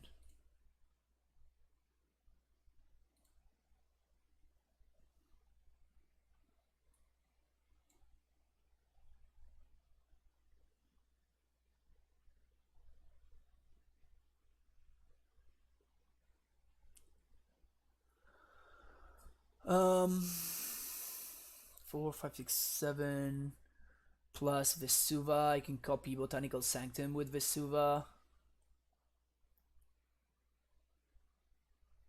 Could also copy their Cavern. Coalition Relic would be very weak against. I think I'm gonna get the Vesuva here. Coalition Relic is very weak if my opponent has Knight of Autumn, which is actually pretty likely, honestly. I think I'm simply gonna copy Botanical Sanctum here. And then Gemstone. I guess I can play Simic, bounce this, and then play this. Alright, we're taking 5 one more time. And then Hornet Queen should help us stabilize.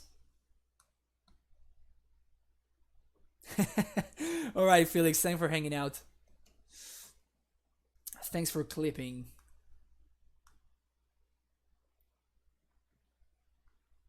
Killing it with the clips, by the way.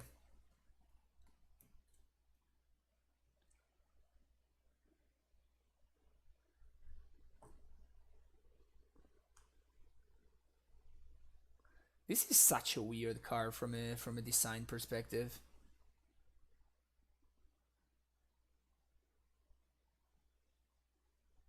It's just kind of weird.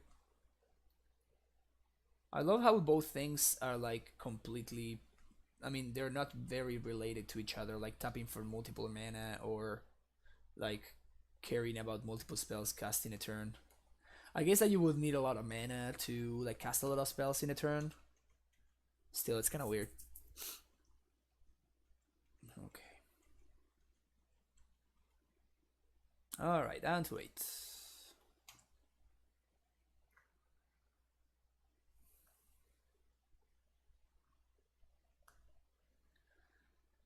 If my opponent has a deputy, I'm gonna be super, super sad.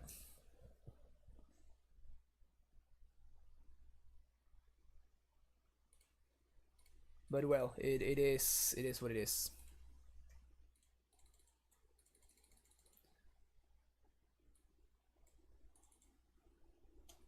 I think I don't play this out. Okay, let's wait for a second. This gives me access to 8 mana next turn. I think I actually might be interested in playing this out.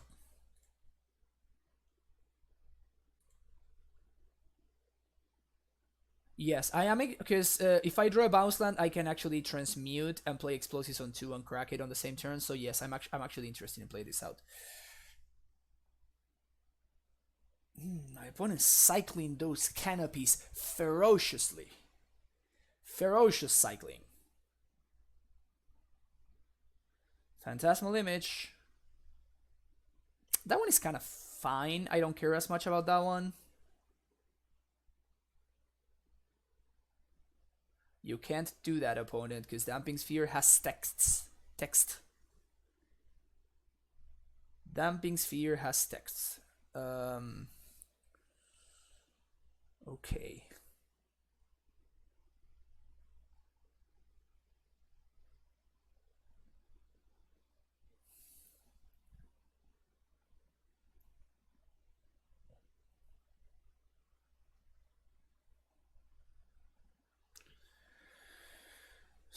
So we're gonna have to set up 2 turns in advance. I cast Primetime. I probably get Bounce plus Kabira and then replay Kabira. I already have Basuba in play. So that's gonna give me 2 extra sources, actually. 3 with this Cavern of Souls.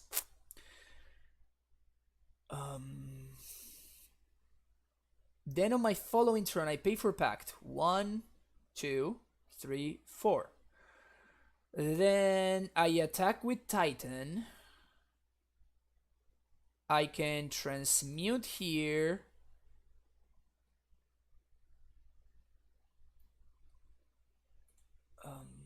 I guess I can go get Ballista, which sounds pretty good, I guess.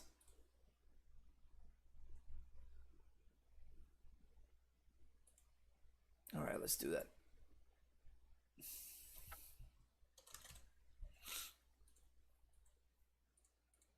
One, 2, 3, 4, 5, 6, 7.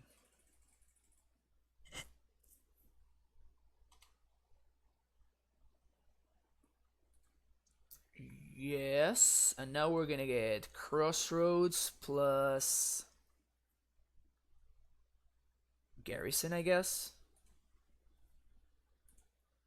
This gains me some life, which means that I don't need to block these guys for a second at least. This will also allow my Primetime to serve next turn because I can double strike it. No attacks, I'm fine with this. With things as they are right now. A second phantasmal image now would be a little bit more worrisome.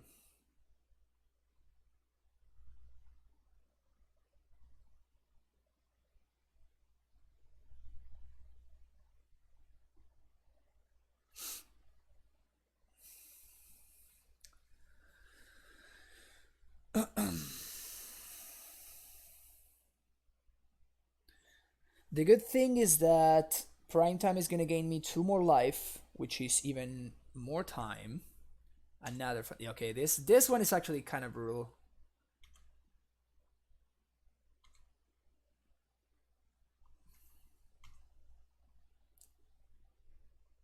The second image is kind of bad. I'm not going to have time to kill this one, so I think I'm going to do this here. And this one didn't attack, so there's no use in me just like trading with one of these hornets. So I think I do this though.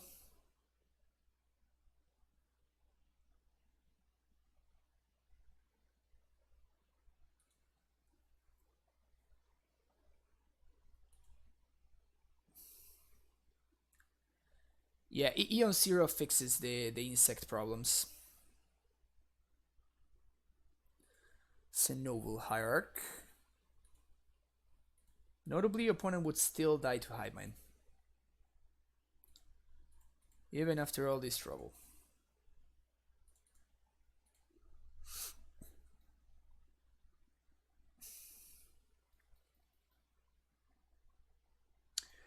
Is that draw good? I'm not very good at this game, so I don't know whether this draw is good or not. I'm not sure.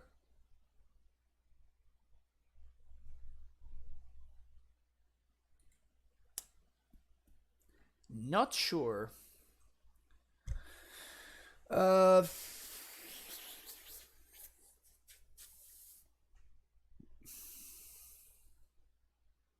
what I'm trying to figure out here is how to best approach this, basically.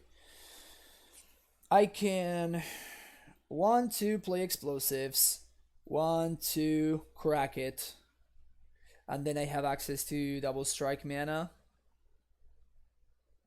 Does my opponent have lethal there? I can gain 2 more life. Well, I guess just killing the hornets is better at this point, right?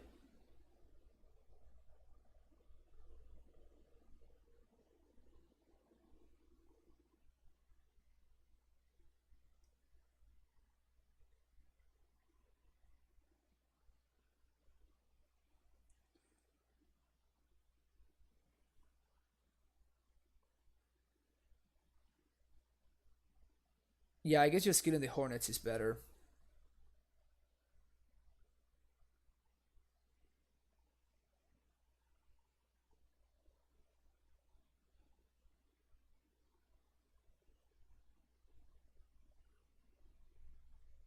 Yeah, well, one of the things that it's not only the fact that explosives on 2 unlocks my mana, right? It's also it unlocks one of my pacts.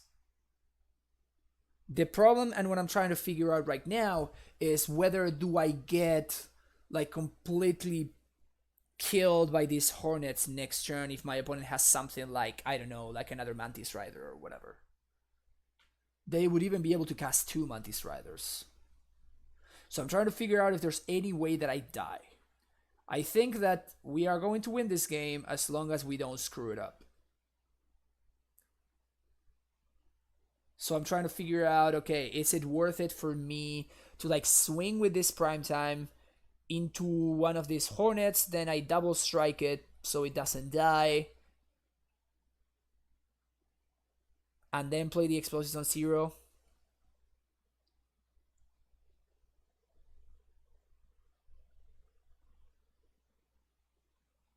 Yeah, I think I'm just gonna play EE on 0. And then serve with the Titan. Which is gonna trade with this phantasmal image, I guess. Wait, can we stop that? 1, So 1, 2, and then 1, 2, 3, 4. Yeah, so we can actually stop that. Sweet. Okay, so swing with prime time. I guess we're gonna get bounce T West. I'm gonna bounce the T West here.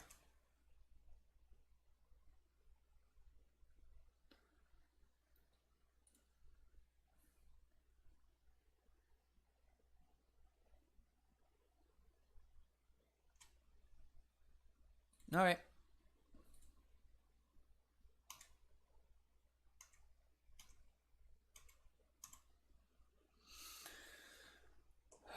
So now we can sun home their queen. We got no pacts to pay for. We're setting up another explosive slash ballista for next turn. Lieutenant does absolutely nothing. It's just one more victim for my explosives next turn. Yeah, this game is done. This game is done. I can trade it with both.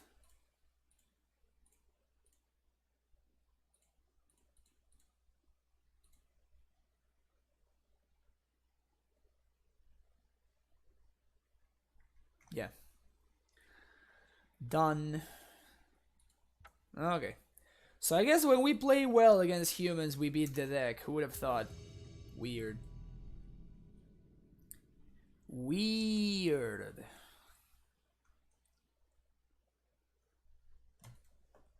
Playing against a sneaky homunculus. Oh man.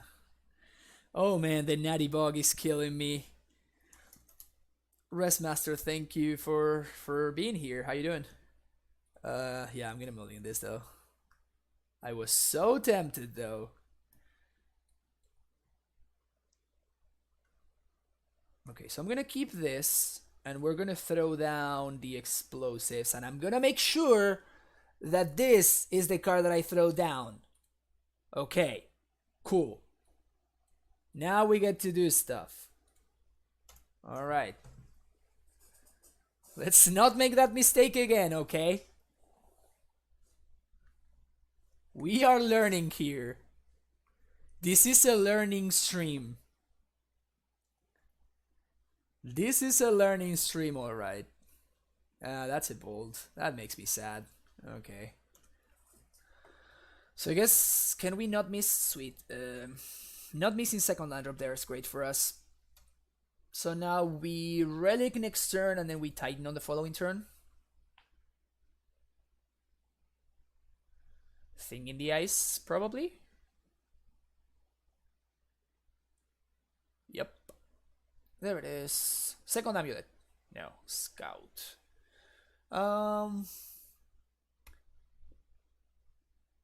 Yeah, sure. It doesn't really change our titan turn.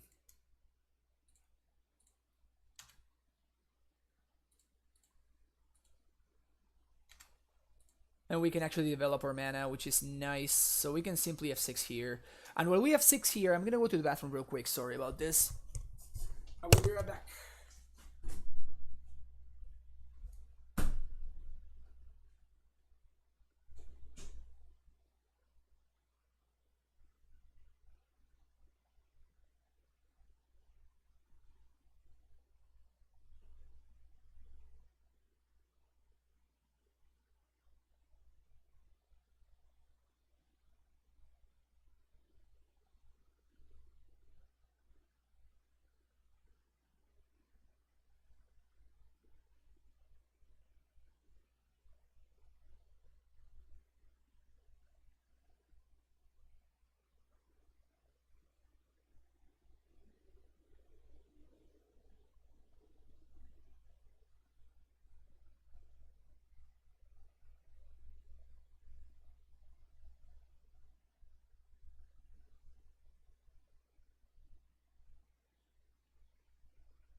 What did my opponent surgical? Summoner's Pacts. Okay. So I guess we can't high mind them anymore. Oh, thanks, German Gary Oak. Thank you for that. Yeah, opponent. Oh, my opponents always go for the cheese. Funny that we drew exactly hive mind too. That's kind of hilarious. No phoenixes though.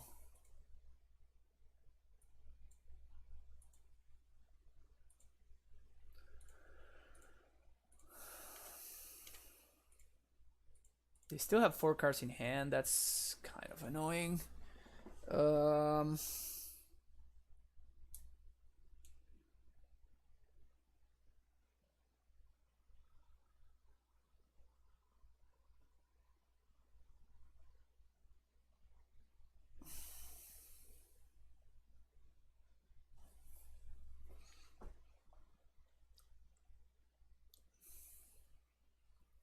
Yeah, we can still use Pact of Negation, and that's exactly what I'm thinking right now. Yeah, sorry that I'm just tanking and not explaining what I'm thinking about. I'm thinking about which land to bounce because I'm thinking that I will be attacking with Primetime here, and I will be getting Kalni Garden plus Toleria West. Because I'm getting those two, I'm trying to play around double Lightning Bolt from my opponent, or like Lightning Bolt plus the other something, Lightning Axe. And if my opponent is doing that, then they are probably, and they kill my Titan, then I want to make sure that I have enough mana to, first of all, bounce the Toleria West that I will have in play, and cast High Mind and Transmute for Blue Pact. And the other thing is because we're gonna have Blue Pact instead of Green Pact, okay? Because the Green Pacts are surgical. Then I kind of need to have a spell in hand so I can pact my own spell, and then my opponent dies basically. So that's what I'm trying to see, and I'm trying to see what sequence of lands I should need to get. And for example, and also that would mean that I cannot play out this Strive Scout. So I bounce Simic. So next turn I start with 1, 2, 3, 4, 5, 6, 7, 8 mana. 6 to Hive Mind, that's -2, +2 from the Simic that I'm gonna play out, +1 for the Simic growth. So yeah, so we have exactly enough mana. So even if my opponent kills this Primetime, we're gonna win next turn. This is great, man. I love Amulet. So basically, my opponent is locked out of winning. They just basically have not enough lands in play and like cards to win. I'm gonna hold the Scout because I need a spell to pact for the Pact of Negation to be something. No, Manamorphose doesn't stop me because a Pyretic Ritual would stop me. So Manamorphose, Green Pacts got surgical, so we would be talking about Blue Pact.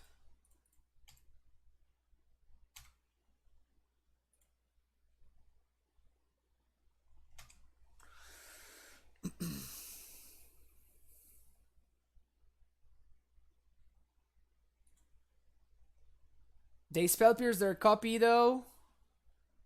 Well, first of all, no, and then I just spell pierce their. My copy of spell pierce is their spell pierce. So that is kind of the sequence there. It's definitely weird, like the way that that this kind of like matchup goes. What's the land we take out here? Yeah, we're taking out Pact of Negation. We're bringing in, oh, Hornet Queen. That's the other one. And we're taking out a land. I'm trying to figure out which land it is.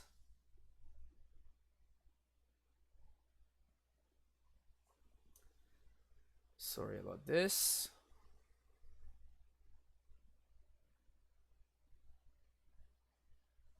My wife just went to a job interview, so She's like excited and stuff. Um,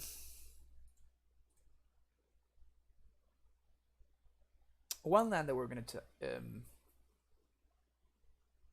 yeah, GQ is out. No, basic 4 is definitely not. My opponent will be bringing in Blood Moons. I usually took out like another Botanical Sanctum, but now we're playing just a single one. Maybe it still is the Botanical Sanctum or the Cavern, I guess? Is Phoenix playing Disdainful Stroke? Because they used to play Disdainful Stroke at one point.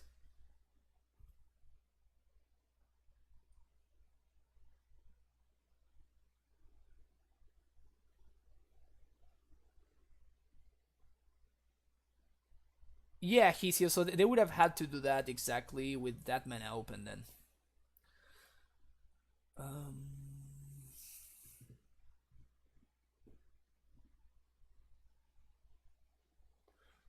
And we're keeping the Cavern because of Disdainful Stroke, but maybe it's just not worth it.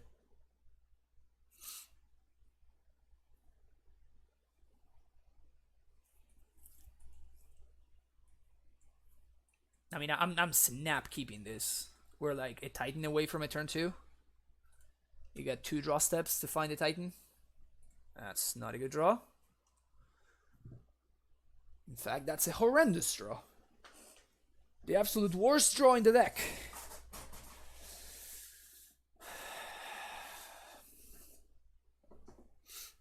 We still have one more draw step to find the turn 2 kill. Never mind, the opponent has an Abrade. That is fine though. I don't care that much about that. You have another Abrade?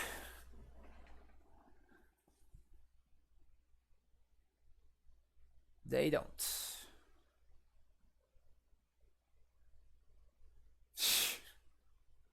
My opponent loves the cheese. My opponent loves the freaking cheese. Oh my god.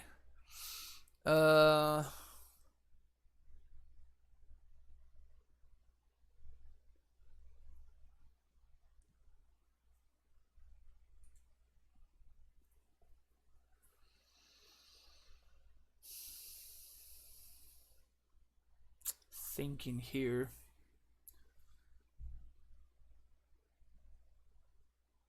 I'm trying to see if I can play around another Braid, basically.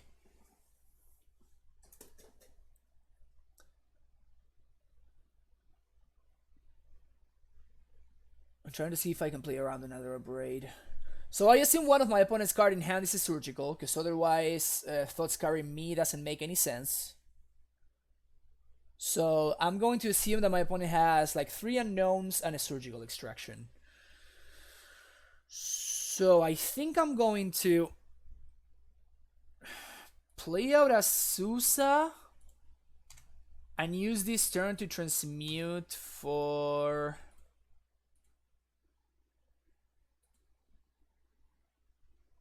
For what?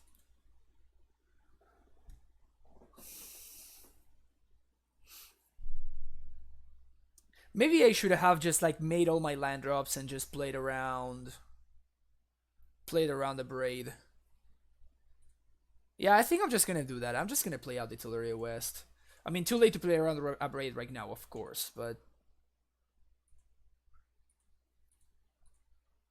Now if my opponent does have the Braid, I get like slightly behind. The good thing is that if they Abrade, it's less likely for them to be able to answer the Amulet, for them to be able to like flip the thing in the eyes. Now I guess that that's not the case.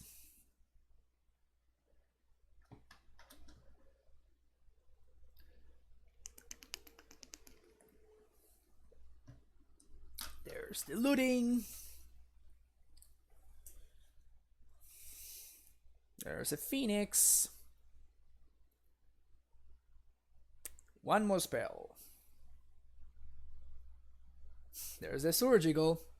This Soul Reads. This soul reads. Okay. I guess I can still get Blood Moon here. Yeah, maybe that was a mistake. Maybe what I should have done is I should have transmuted for Pact of for Summoner's Pact. Cause I can still, yeah, I can get Blood Moon here. Fuck. Yeah, yeah, I'm so dumb. I am so dumb.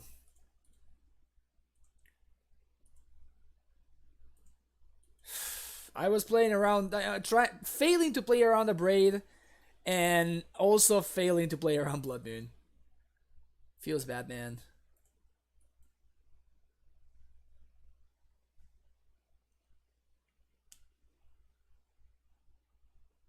Oh, sure. Just like, okay, at least I'm dead quickly.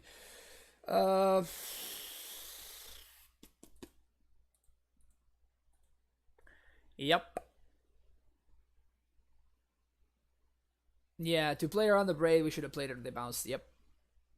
I could have pacted for, instead of playing the Tolaria West, I could have pacted for Summoner's Pact, which gets me Rex Sage.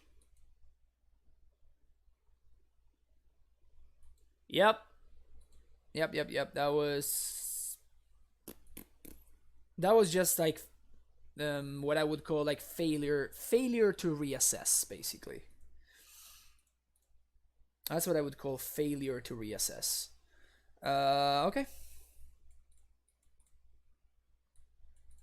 Turn 4, Titan on the play. We got a way to play around Blood Moon, but we can't really play around the Braid or something like that.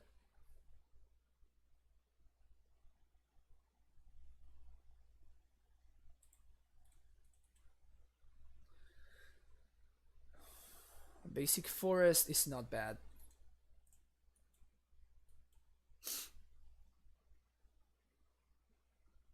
Not great, but not bad either. That is bad. Playing around Blood Moon here as well. By not playing bounce land, so I keep making my land drops. Yeah, yeah, I should have definitely won last game. Today's not my... Wow. Today's not my best showing. I apologize for that.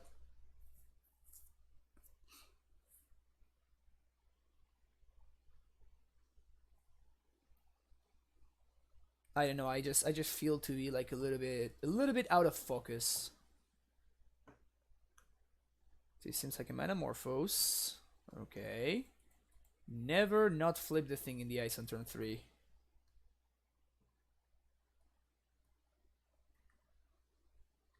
I'm still in a lot of getting entertained, so it's all good. Well, sweet. Glad it's working out for you, AVG. Joe? AVG Joe? Okay, them making blue is... I guess it's a good thing for us.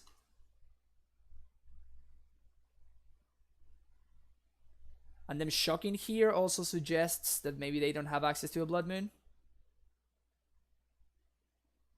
Okay, sweet. So we're not getting mooned. Getting abraded would suck. Getting abraded would suck, but it would still be beatable.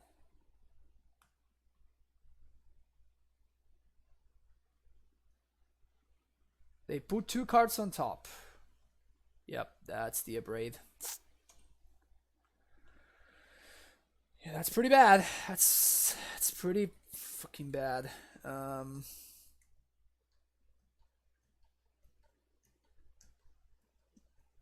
Okay, so we're not gonna get to race this. So I think we need to pact for Azusa and just accept that we're gonna die to Blood Moon.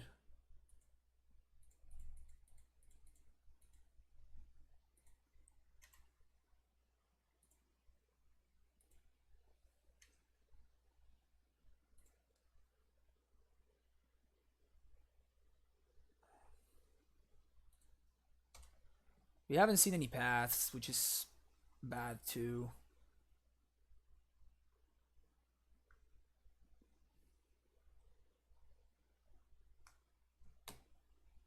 Do we want to put ourselves dead to double bolt?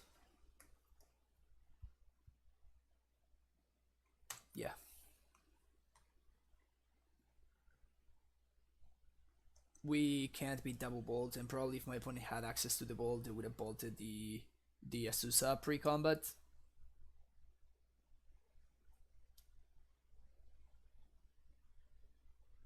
Oh, I guess that also makes sense. Okay, cool. We just died. Turn 4.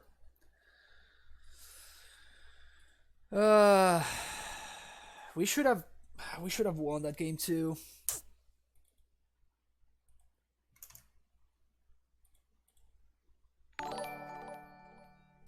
Jeeves Sohus, thank you for the follow. I appreciate it. We should have definitely won that game too. How did I miss that? That's so dumb. Yeah, we do lose double walled anyway.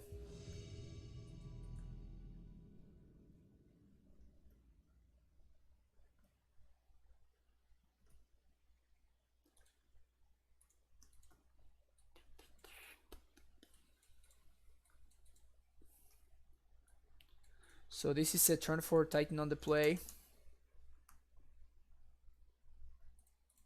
Do we like that? Probably do.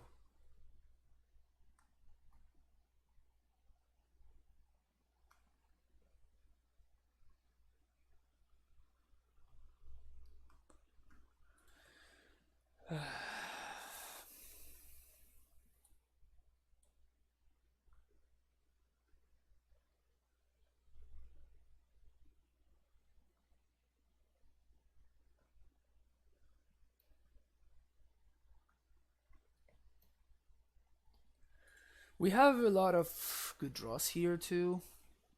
Amulet is great. Steerings is pretty good.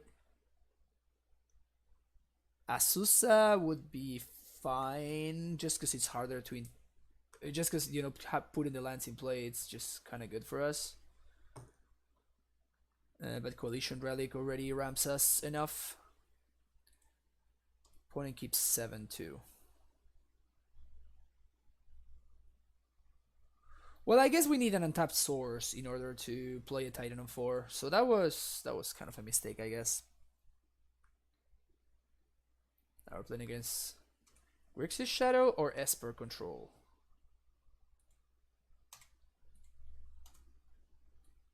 One of those.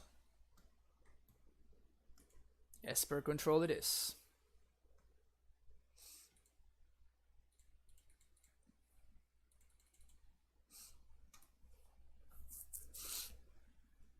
They can logic not this, but that is probably fine.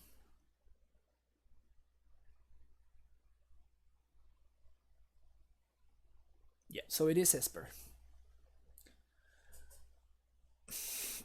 Honestly, Esper still feels like worse blue-white to me, but I guess it's the new hotness.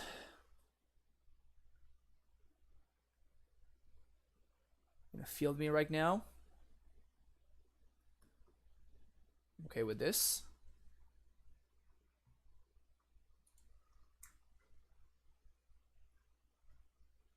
That's an awful, terrible, gross, so bad draw. Such a bad draw. I guess we packed for Azusa. Might as well.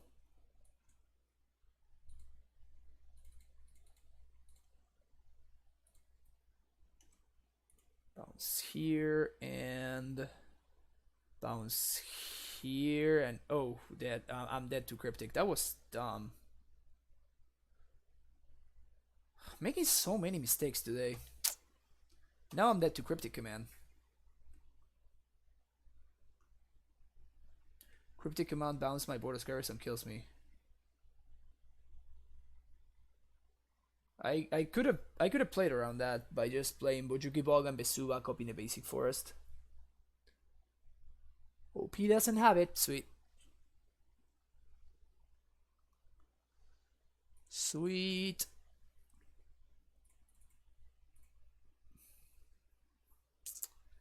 Okay. Bog you. Play this and bounce. Play this, copy, and bounce. Basic forest.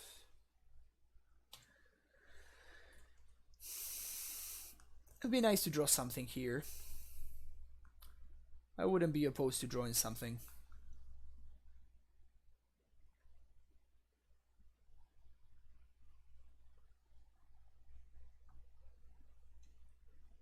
So I have 6 mana, 7, 8, 9.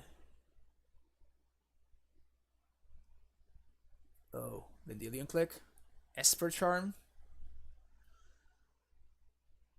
Yeah, this is not a good play. At this point, I think I'm discarding this too. And just like playing my Titan and having another Titan in backup already. Oof, we even get to destroy this. That's sick. I'm going to play around Path though. I guess I am going to play around Path.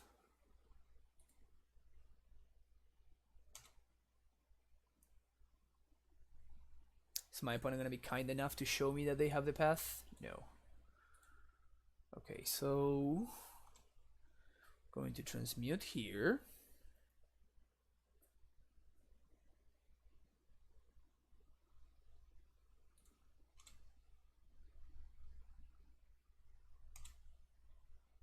Serve with this. And I can't crack this, so there's not really much of a use for me to do this before. Of course, they had the Path. This is kind of bad because Snapcaster is kind of like a good card for my opponent now.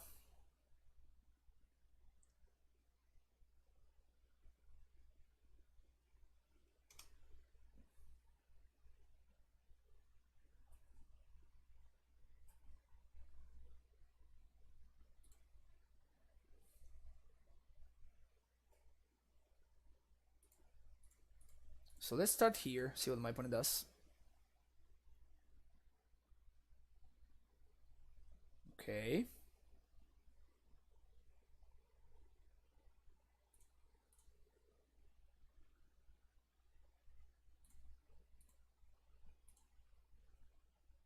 One, two, three, four, five, six. You can probably play it easy.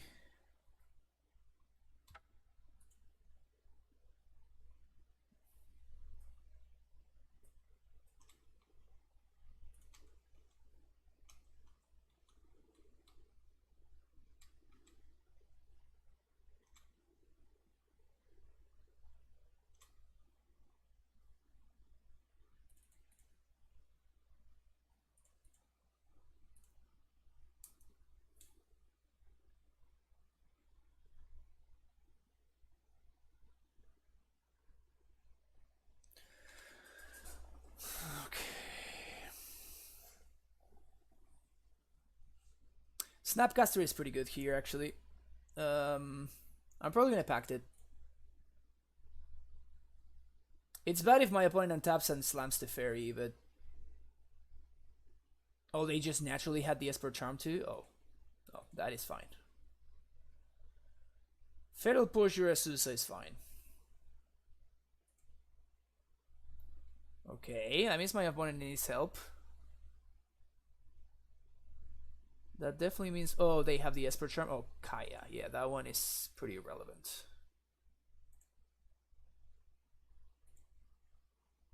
Alright, sweet. So we're gonna pay 1, 2, 3, 4, 5. 1, 2, 3, 4, 5. See what we draw. Nothing. Play Summoner's Pact. 4 Primeval Titan. Cast Prime Time. Yes.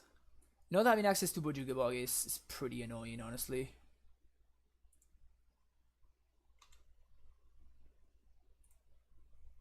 And I guess that I'm gonna play these out and I'm gonna bounce one of the forests so I can play around Esper Charm this way. Second path would be brutal. That's fine though. Okay. Okay, we're doing okay so far. Verdict. Okay.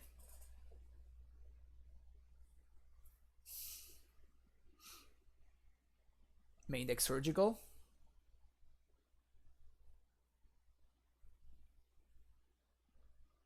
No. Okay, so that confirms they don't have main deck Surgical because they exile my prime time. So We know that now, for what's worth.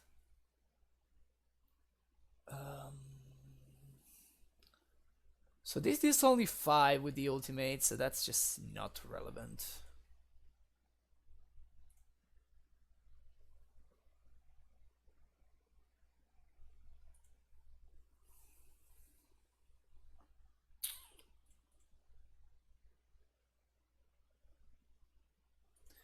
Back for prime time. 1, 2, 3, 4, 5, 6.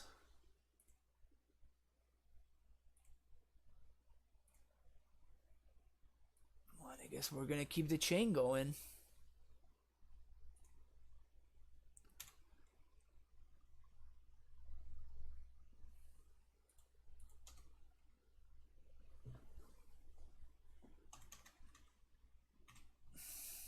I guess I could have played out the gemstone mine, the second gemstone mine. It's probably fine.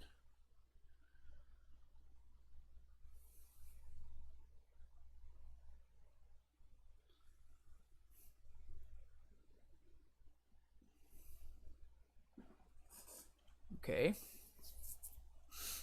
Because they want to gain some more life. The fairy, the hero of Dominaria.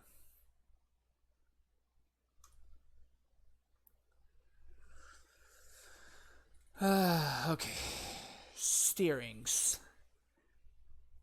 So we can transmute, have green floating. Then we're gonna have a 1, 2, 3, 4, 5, 6, 7.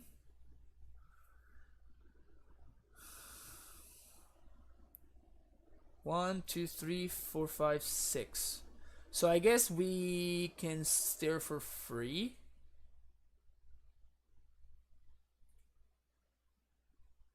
I guess we are transmuting for Pact. Or I can just transmute for Ballista, actually. No, transmuting for Pact is just better. Okay, so now High Mind is a blank piece of cardboard from now on. Okay, so we whiffed there.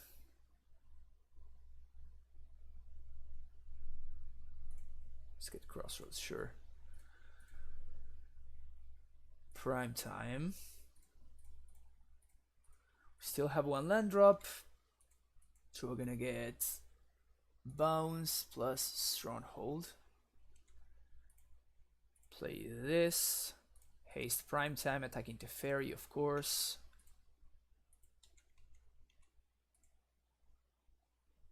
And then we're gonna get Colony Garden and Sunhome.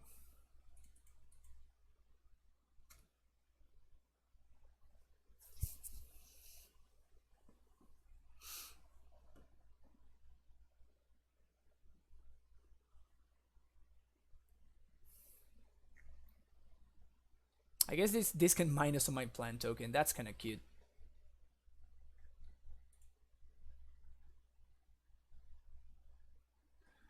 But yes, it is. But that is probably the way that the game is going to end, and I kind of don't want to expose the cavern. Like, I'd rather just like basically do stuff, and eventually just play like my cavern down the line. I'm not going to play around Settle the Wreckage.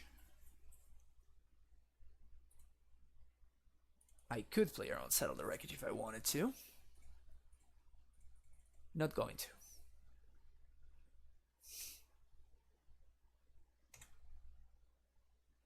Cryptic tap and draw.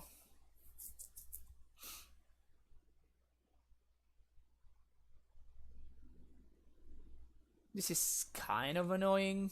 It just gives my opponent time. And at this point, I guess I can play this out because I am already protected from Esper Charm. And a reason to cut the innovations to try new things. That is the reason. Sorry that I don't have a better answer for you. But that is the truth. I already used explosives, which is unfortunate.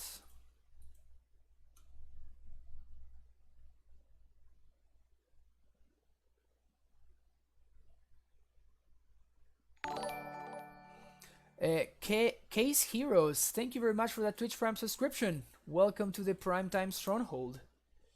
Enjoy your emotes. Let's get some primetime hype in the chat. Alright.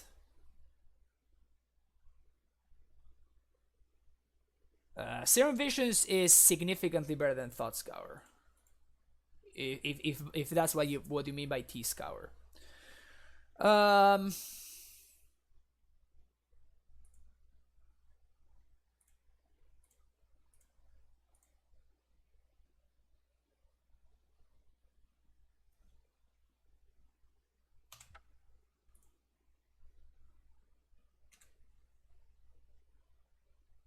I guess I'm gonna attack the Kaya.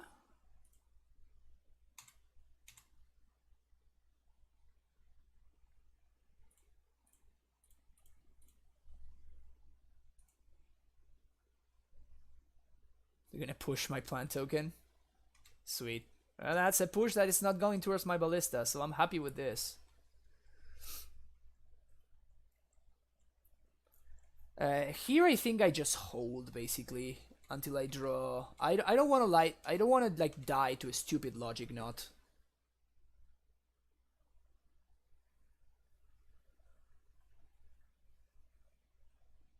Oh, yeah, just don't. It's just not relevant. That is just not something that comes up often enough. Okay, so we're trying to find Cavern here. We're trying to find Cavern here. Or we can also just jam. 1, 2, 3, 4, 5, 6, 7, 8, 9, 10, 11, 12. So I can ballista for 12, or I can just ballista for 10 and swing. My opponent has one card in hand. What do we think my opponent's card is?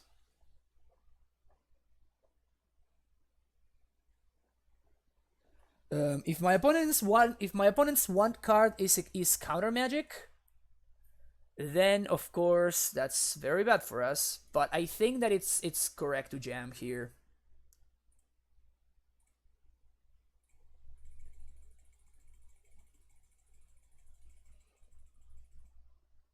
Nine, 10. If their one card is a logic knot, I'm gonna be super sad. I guess it could be a fatal push. And that's also something that would make me really sad.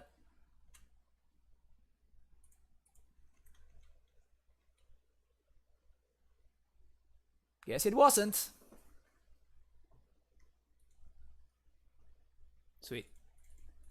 Alright, it gets those in. Excavator, Sage, Tracker, Baloth, Colossus. Ghost Squatter. So we're gonna trim one of the Asusas. We can trim on the Coalition Relics and Amulets. Hyman is pretty good. We can definitely take out a couple of lands. Maybe even another land here. Yeah, actually my opponent doesn't have any creature lands in their build.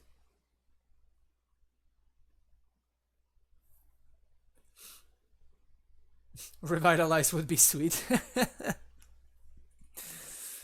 I guess. Yeah, a Scout is actually much worse against this version of the deck than regular blue-white because of Fatal Push. Like, they actually have ways to answer Scout that don't ramp us. Baloth seems excellent against Esper Charm. It puts me up one card, and also it costs my opponent a removal spell, so it's pretty great. Oh, okay.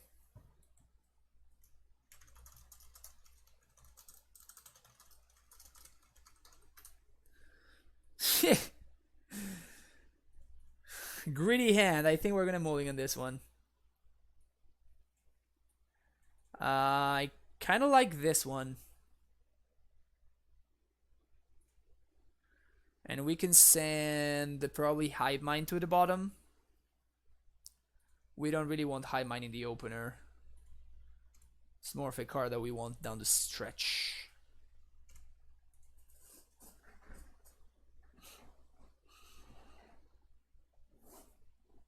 So we got Cavern and we got Pact of Negation to force through something if we think that we want to force through something.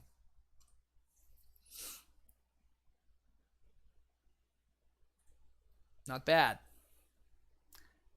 Cavern on Giant it is.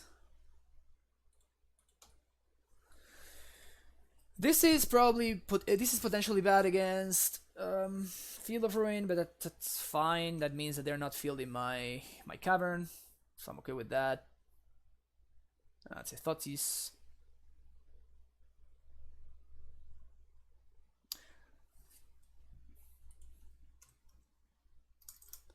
Okay.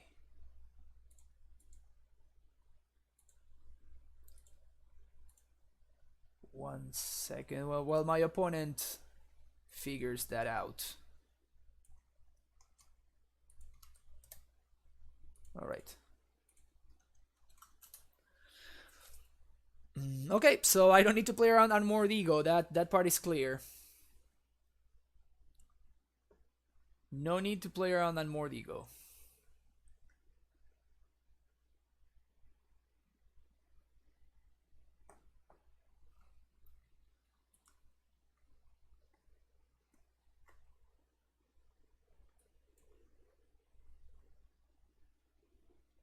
Snap Thoughtseize? Yeah, okay. Bye bye, Colossus.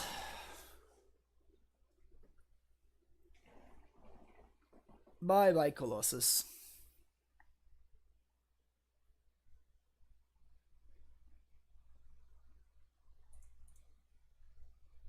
Tracker? Tracker would be the nuts. That's not a tracker.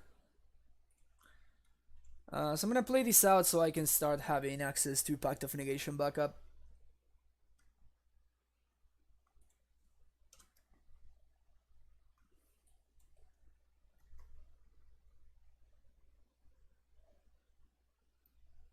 That field is kind of bad for us. This is an awful draw. Yeah, we're not drawing very well. We're actually drawing like terribly bad.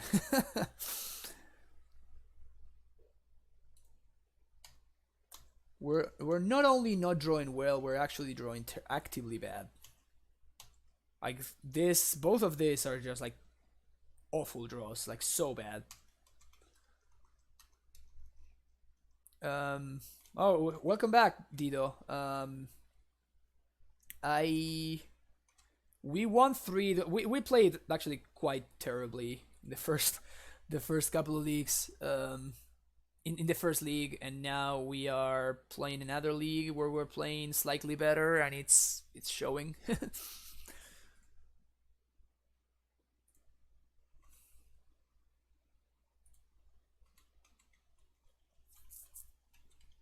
Protecting Cavern, of course, and protecting Stronghold. I don't really care about Sunhome that much. It might be relevant down the stretch, but not really. We're probably pacting for Titan, so this Azusa is not doing much. If we were pacting for Tracker, we might be holding the Azusa. Well, immediately punished. Okay, so we're gonna pact first. Till my opponent does. Oh, they just have a Dispel. Yeah, this is just so bad for me to... This is so bad for me to pact, so we're just gonna let that go. I'm sad I bounced the Cavern now.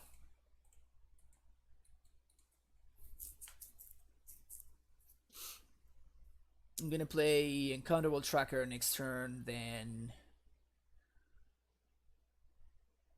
follow it up with a Stronghold. Geist! Alright.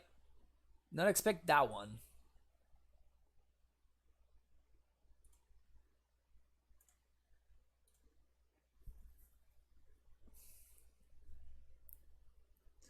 It's an amulet. We probably want that just mostly to try to like make my opponent scared. Nah, Wacky Bee is just better.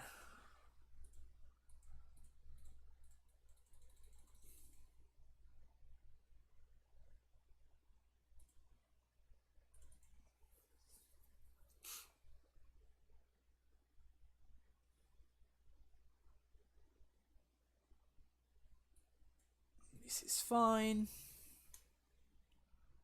Trucker drew us a card and made my opponent discard the Path to Exile. Probably gonna be taking 6 here and drawing a card. It's super awkward that we don't have second blue for this.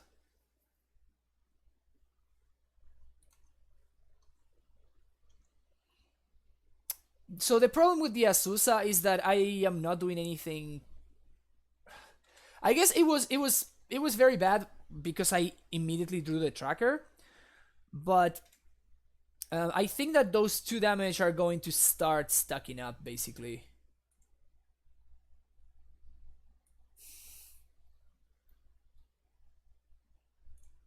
It's kind of brutal.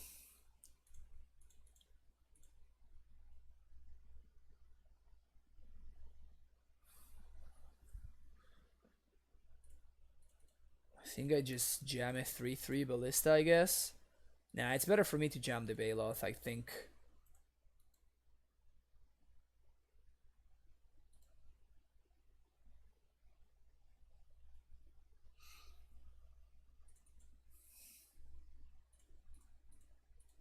Not having second blue is really hurting.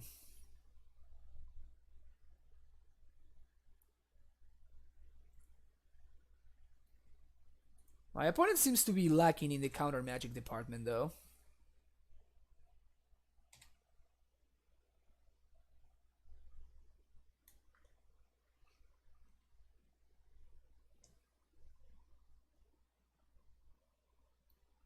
Drawing 2 of 4 packs with only a single blue source is daggers. Daggers! Snapcasterino.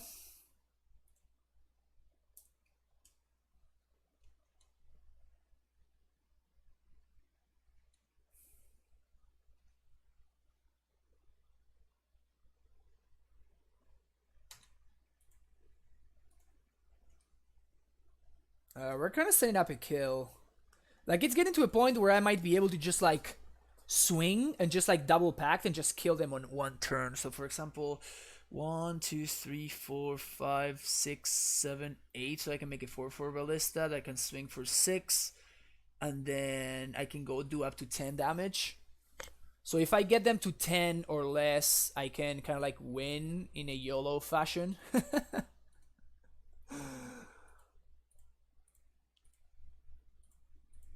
It's a 2-turn clock. Prime time, I guess, also wins.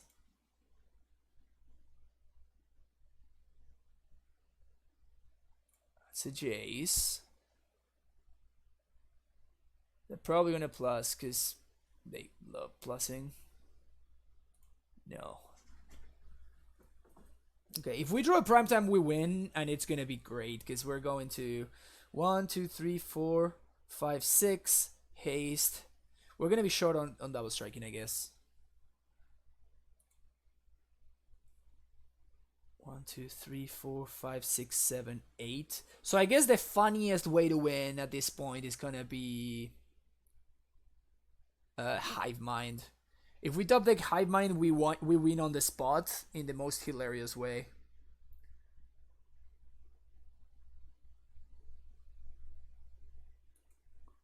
Not a Hive Mind, unfortunately. 2, 4, 6.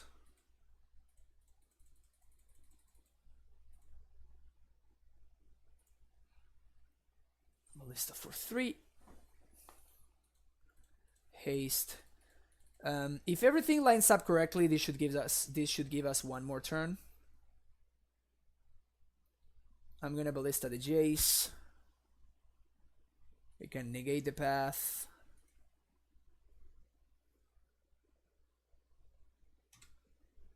Attack down the Jace, because I think this is the way that we die. And if my opponent has nothing... Oh no, I died to the Creeping Tar Pit. Never mind. Oh, they just have a detention sphere? Sure, okay. I was gonna die to a Creeping Tar Pit anyway. It's kind of funny that we could have like hive minded, then like play Ballista for 0, packed it, then packed it again. That would have been really funny.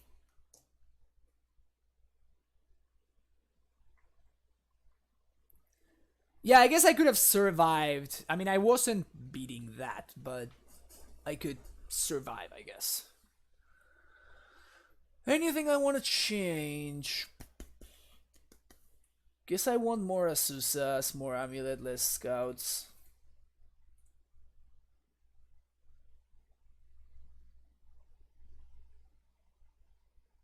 I probably want the GQ, actually.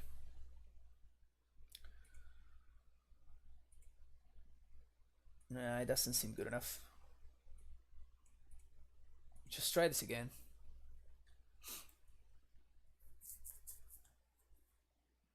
Yeah, I would have lived like one more turn and then I would have drawn a basic forest and died anyway. But yeah, I guess I was technically not dead. Do we like this?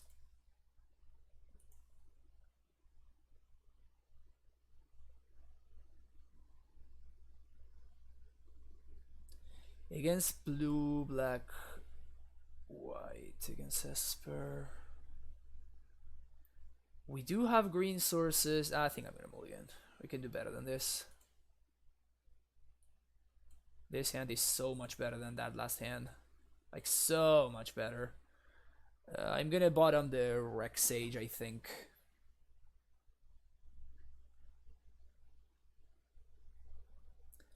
We're gonna keep this. We're gonna bottom the Reclamation Sage. And then we're gonna go on with our turn.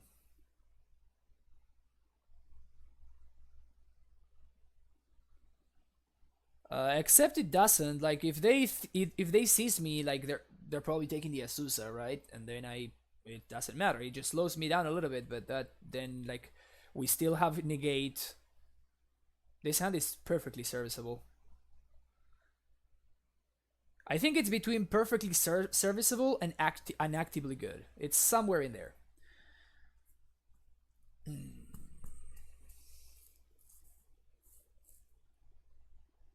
I don't feel like I YOLO here. I want to play around this Azusa dying. And I want to start developing my mana, I think. So I'm going to play out this, and I'm going to hope that I find a Simic off of this Ancient Steerings. I whiff, but I found the second bounce land, so that also counts. So now we play out T-West and pass a turn. So this worked out. How has London Mulligan been so far? It has been okay. It has been okay. I don't think that it makes our deck like significantly better. I think it makes other decks significantly better. Like, we've played against a ton of Tron, and I think that there wasn't any like non-turn 3 Tron games that I played. It's pretty hilarious. What's up, Arcane? How you doing? But yeah, there are some decks that get helped by it, and there are some decks that don't get as helped by it, to say it somehow. Okay, this is a nice draw. This is a pretty nice draw. So we can Simic. Float mana. Bounce. Do this again. So we can 6, 7, 8, 9, 10. So we can make 10 mana. So for one, because of I'm 1 mana short of being able to hold up negate. I think that holding up negate is going to be extremely important here. So I'm going to wait one more turn to Titan.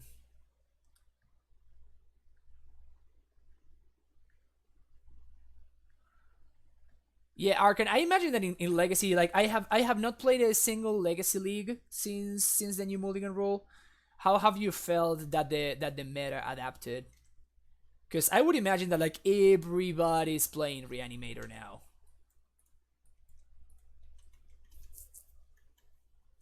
Like Reanimator seems so busted with this new Mulligan rule.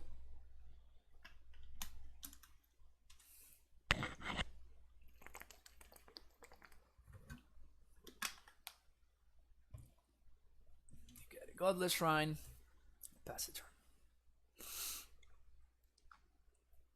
Ooh, no third land. Yikes. Natural prime time. Pact of Negation, sure. So we can put my opponent down to 1.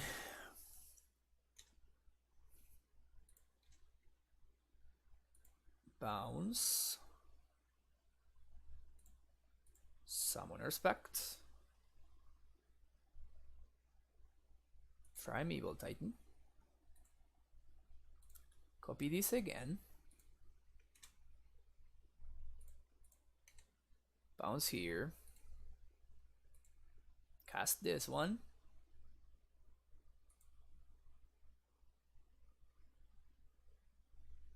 Path. Negate. Okay. So now we can go about our business safely. I could double strike here, but as I was saying, well, actually maybe double striking is worth it.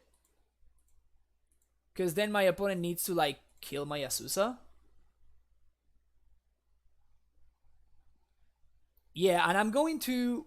This is gonna be hilarious. Okay, so let's do this. I'm going to bounce Boros, and then like replay this, copy in, bouncing this so I protect. And now I'm going to get Simic plus Stronghold. Simic plus Sunhome, sorry. So now I'm going to double strike this Titan. I'm going to bring my opponent down to 1. And then my opponent dies to like literally anything.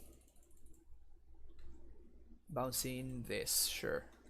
Like they have like 2 mana to answer my Titan, my Azusa, and like even Scout, even a Kalni Garden is, even though I set it out both Scout and Kalni Gardens, but like my opponent cannot beat anything basically from me.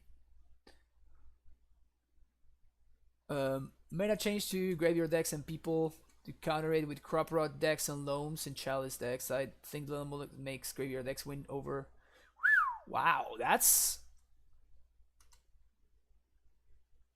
They can have foe unlock piece more easily than before. Wow, that seems like a very bold statement. Like 90% win rate for combo decks seems completely absurd.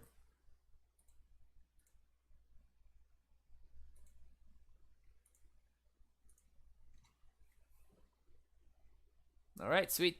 3-1.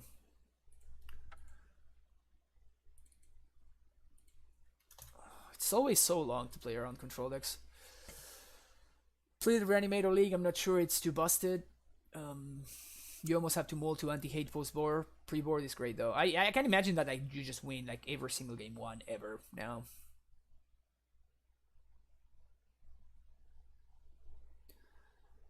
So far, I assume SVS is Serum Visions, and it has been okay. It has been okay. Like we won 3 the previous league, and now we're 3-1. So I guess we 50% win rate. To be fair, like I should have won. We lost here against Phoenix, and I should have won because I basically failed to reassess. Like I could have played around most of the things that I did, and I forgot to play around Blood Moon, which was bad. Because then my opponent had exactly Blood Moon. But yeah, I think this player plays mostly Phoenix. This hand seems fine against Phoenix.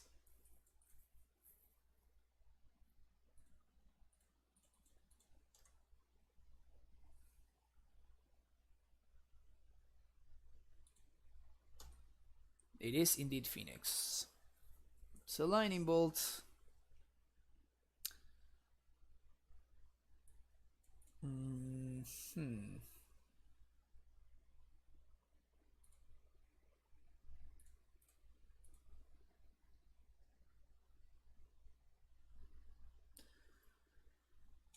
We need to draw stuff. If they go turn 2 thing in the eyes, we might be in trouble. Okay, so that's good.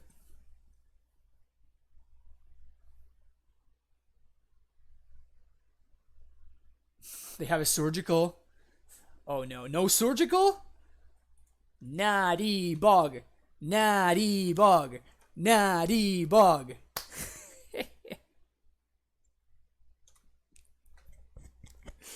Natty bug. Natty bug. Ah, that was great. Ah, that was great. I love that.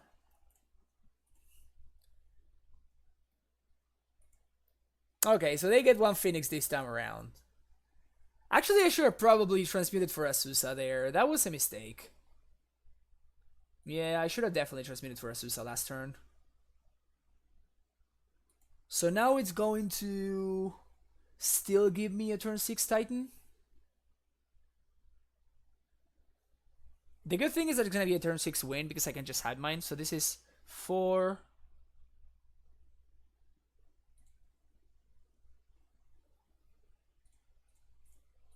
I guess I transmit for Blue Pact.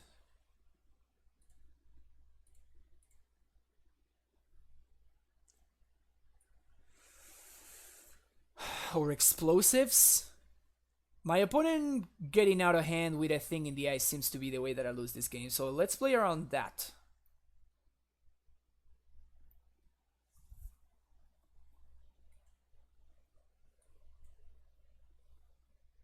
I guess a Crackling Drake? No, thing in the ice. Okay.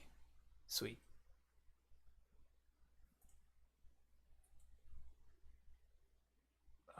They love the cheese, don't they? They love the cheese. Alright, you got my Primeval Titans. Yep. You're gonna get hive-minded, bro. The only issue with this is now they know to play around this by holding a Manamorphose in their hand. So that is kind of annoying.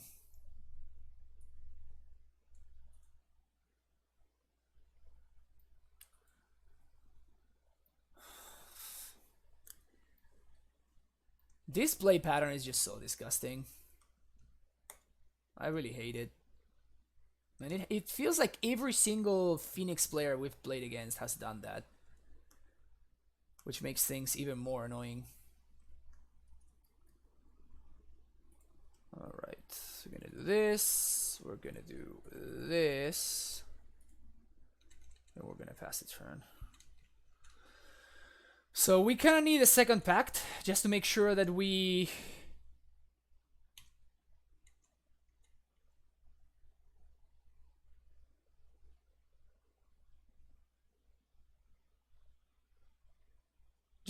my opponent can't like Manamorphose their way out of this kill.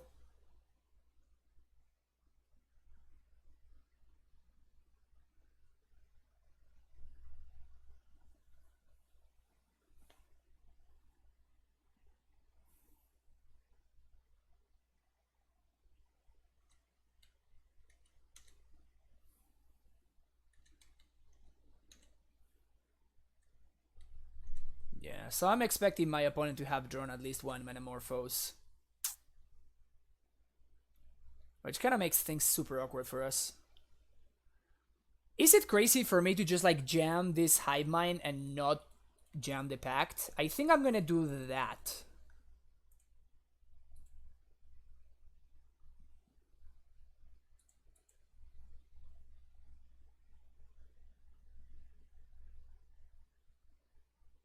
Like now they cannot cantrip because they're gonna give me cantrips.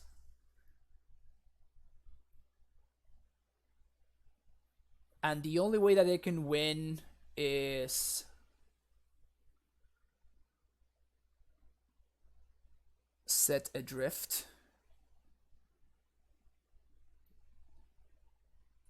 Okay, so we're gonna set adrift that guy.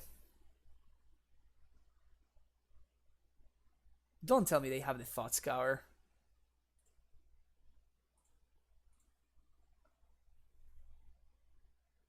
They have the Thought Scour. Are they gonna double cheese me? I guess it's my bad for playing. Oh, I should have packed it in response! I'm so bad. I am so bad.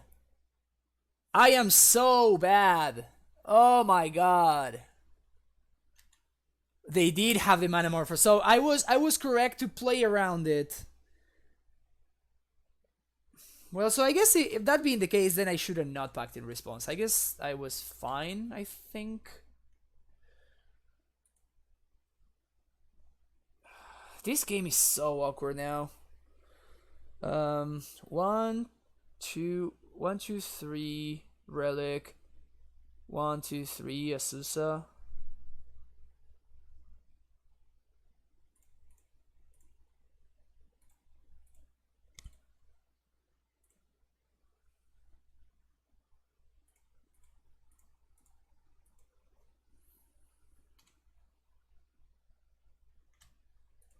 Okay, so then I guess I was fine not to pact in response, because that would have put me behind Hardcast Phoenix. Another Hive Mind, no luck.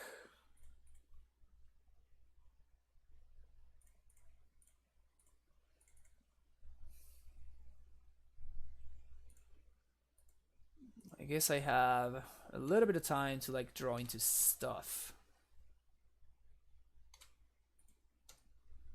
It annoys me so much that my opponent like got to cheese me out with. They had their one-off set adrift for my Hive Mind. They had like their... They like were lucky enough to flip a prime time of their like... Hope it gets there, Thought Scour.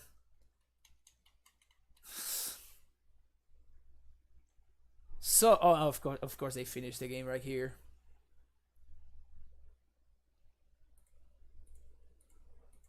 Taking the concept of having it all to the next level. Get this out. This, bring this in. No, no, no, no, no, no, no, no, no, no, no, no. No, don't submit, don't submit. Okay. This out. Rex Sage. We're gonna get this out. 1, 2, 3, 4. Submit. Okay. Phew. Got there. Okay, cool. I misclicked on the submit button for a second right there. I'm like, what?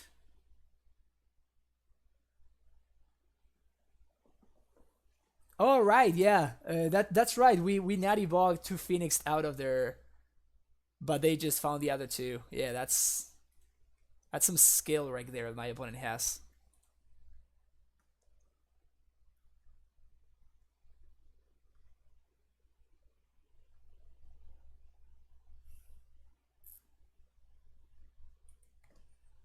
Nah, surgical is just... It's a cubic. It's just way too narrow. That is the short answer. This hand is terrible. I mean, this is a hand I'm going to keep. It's probably not gonna get there, and I'm gonna bottom the path, I think. Okay, so let's counter the cheese with a turn 2 kill. Okay, that would make me feel better. Put the path on the bottom. If we find the turn 2 kill, that would at least make me feel better. My opponent Mulligan? No, they kept 7, right? Yeah, they did. Bounce land, please.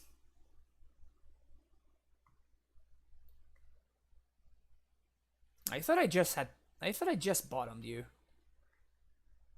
Alright, sure. So I'm going to play this out, and I'm going to be very... I guess that it doesn't matter. No, I think it's correct to play it out here, because there's no way that we can cycle that doesn't include... You have to be kidding me! Again, they're gonna cheese me out? Is this really happening?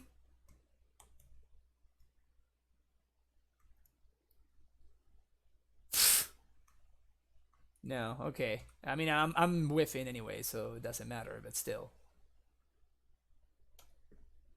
I'm just so upset that this is a play pattern, that like my opponent is like thoughts carrying me, hoping to hit something so they can surgical me again.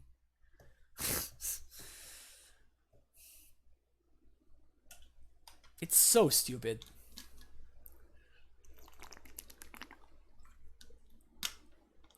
Can I please find a bounce land so I can win this game? Please. Deck. Can I please find a bounce land?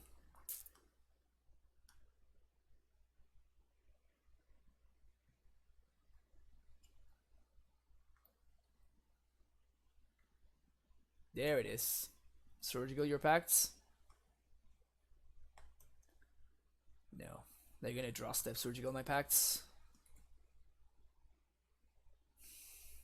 Alright. I guess I get to path their thing in the eyes, but now I get cheesed out by Blood Moon. My opponent's basically playing mono cheese over there.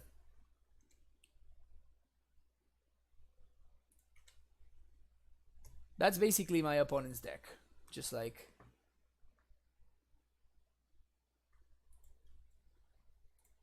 And I'm definitely pathing this right here. Them not doing anything there smells like Blood Moon though.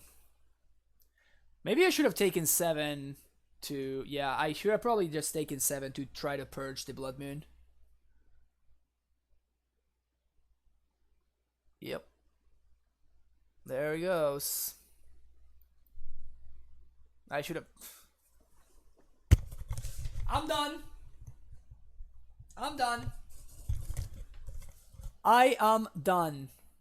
I am done today. Why do I keep doing this? Maybe I should have... Exactly what I said I should have done happens. Well, if I do this, exactly that's what happens immediately after. Maybe I should have done this so I can... Exactly, that's what happens. And now they take my Reclamation Sage. Yeah, I'm done with this game. This is... Okay, today was not the best stream ever. I apologize. I caught myself making bad plays and immediately thinking of the correct play like 1 second too late. Maybe I should slow down a little bit. Maybe I should slow down a little bit. I should like finish my thought process. Finish my thought process. Think of the implications of what's gonna happen. Then make the play. And I have noticed that is a weakness in my playing for a long time. But today was particularly bad. Today at least there were like 3 or 4 times where I'm like, well, this just happened and maybe I should be doing this instead. Boom, immediately punished. Maybe I should try to think this, immediately banished. Yeah. Alright. Not the best display. Not the best display. Honestly, I think that the deck was great. I think that we should have 5-0'd that Dust League. Like that, when I played against humans, I lost because of a bad mistake. In the first league, 2 of the matches I lost because I lost. On the other matches, 1 of them I lost because of a bad misplay. Here I lost against Phoenix when I should have won twice. The same thing happened twice in the same matchup. We played twice against Phoenix, and both times, one of them I should have won for the match, so I should have been 4-0 instead of 3-1. And here we would have gone to a game 3. So I think that the deck was fine. I actually like this list quite a bit. The Ballista was relevant on multiple occasions, which is not something that I have happen in the past recently. Like I had not been missing Ballista a lot, but somehow in the 2 leagues that we played today, Ballista came up multiple times. But yeah. Knucklepuck, the reason is I didn't come up with this list. This is the list that Dilx played. So I don't know what the reasoning is. And the fact that they are good in opposite matchups is actually a plus. So I don't understand why you consider that to be like weird. That actually makes sense. It makes sense that you would have cards in your deck that some that are good in some matchups, some that are good in different matchups. Is the nature of a toolbox deck. That's how toolbox deck work, and that's what you want. You want in your make deck cards. You want one of cards that are good in different matchups, and then you want to post cyborg, bringing cards that are good to exchange for the cards that are good in the particular matchup. Where the other cards are bad, if that makes sense, what I just said. You want to change good cards for bad cards. And okay, so just like metamorphosis. No, I mean, it's just the problem is that, and what tilts me is like I rarely get tilted against a deck. What tilts me is it's me, basically. I'm just tilted at myself. Because I just today in particular, I don't know why, I felt like I was playing. Usually I play quickly, but today I felt like I was playing quicker than I should be playing. Like I would. How many times it happened? I at least 3 times I said, well, maybe instead of doing this, I should be doing, this other thing. Right after I clicked, So if instead of clicking and being like, kind of like wanting to get it done, I would have simply just like thought, okay, so what if I take 7 here because my opponent can have a Blood Moon in the second May, and I have a Purge in my hand, which is the answer. Like, what if we do this instead? So that is what tilted me here. That I noticed that I was playing very poorly, basically. That's what annoys me. Decks can be tilting. Like sometimes you could just get turned 3 card and cheese out of the game. But it happens. I mean, I think that the deck, basically, that the way that the cards were drawn, I feel like I could have won at least 3 more games than what I won today. And that's what annoys me, just seeing that I could have done way better than I actually did. But because I was like playing too quickly or whatever, I lost those games instead. Which makes sense, but that's what annoys me, Okay, so more questions. Would you rather have Serum over what's going on here? Honestly, what's going on here kind of felt better than Serum Visions. I would not be opposed to having like no Walking Ballista and -1 Relic and play Serum Visions, which is what I've been doing. I definitely want the one of Explosives in the main. I think that this card is excellent, and I never ever want to play again without having access to 1 copy of this card in my main deck. And I don't know, maybe the Hive Minds can just go to the sideboard, maybe? I don't know, like, I have not played enough with this list yet. I think I want to try this list again next week when I'm back. I think I'm going to try this out again and see how it feels. And then I can kind of like make a decision whether I want to go back to Serum Visions or not. I do think that you don't need Serum Visions as much with this Mulligan rule, because you can Mulligan a little bit more aggressively to having your good cards, Though it's still, it can still backfire, How impressive has Celestial Purge been? I mean, it's an answer to Blood Moon. Like, it would have won me that game. I mean, I'm pretty sure my opponent had this spell as well, so I'm pretty sure that was also the case. But still, like, it would have given me a chance to win there. I think the logical step is to board or cut the medium ballista for the 6th Mendake Pact. I don't really like that, honestly. I rarely want second Pact of Negation in game 1. But this definitely seems under par currently. There are a lot of spirit decks hanging around. There's a lot of humans. We played against humans 3 times in these 2 leagues. So there's a lot of humans. Humans definitely made a resurgence. And if humans is a thing, you definitely want like to have, answers to Meddling Mage with different names. Hey John, how frequently you're willing to iterate and experiment? A+ stream. Oh, I appreciate it, Knucklepuck. Thank you very much. Ballista humans infect control spirits at zero. Yeah, exactly. Ballista is actually quite versatile. That's its strength. And yes, and humans is definitely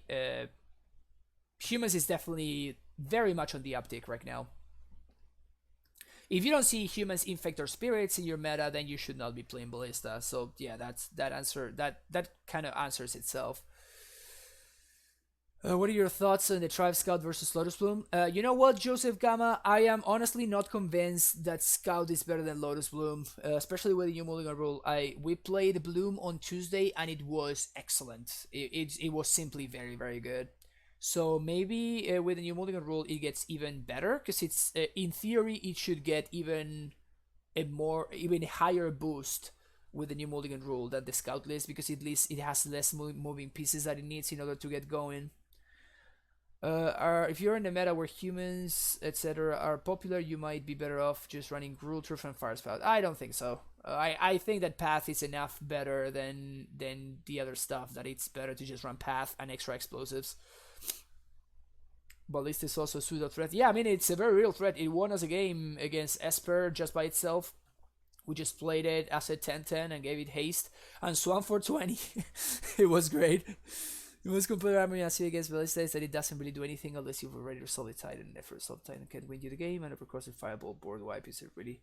Well, I think that you are wrong there. I think the Ballista, a lot of times the Ballista on 2 just wins the game. Like Infect was definitely something that you talked about right there. Sometimes you get to like Ballista for 2 and kill a Death Shadow player that was a little bit too careless. You can Ballista Meddling Mage for X on 2, which would like unlock your hand. There are a lot of situations where Ballista is good even before resolving a prime time. So I don't think that is entirely true. That is the argument for Sakama though, because you can't play Sakama for 4 mana. Sakama is only good after you have already resolved a prime time, because you just can't make it to 9 mana before you do. Jojo, no, this is gonna be it for me. I have to go to a friend's house to give her a hand with something. So I will be back on Monday. That's gonna be it for me for the weekend. But I will be back on Monday, and I will be definitely streaming some more Amulet, and I'm kind of intrigued to try some Legacy as well. I want to see how Maverick is doing in the new Mulligan rule environment. Should I bring in Heimat against Phoenix? I think that you should, yes. But what I was doing against Phoenix is bring in Hive Mind, take out Pact of Negation anyway. It's bad if your opponent, just like my last round opponent, just chases you out and gets lucky every single time. And they like surgical your packs or anything, but still I think it's worth doing. Because Pact of Negation is just very, very bad in the Phoenix matchup.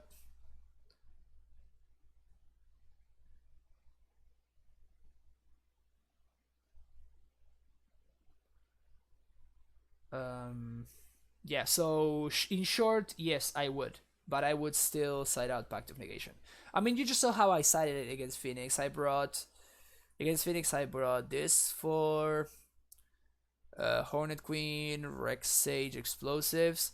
We bring in this 7, take out 1, take out 1, 2, 3, 4, 5, 6, and 7.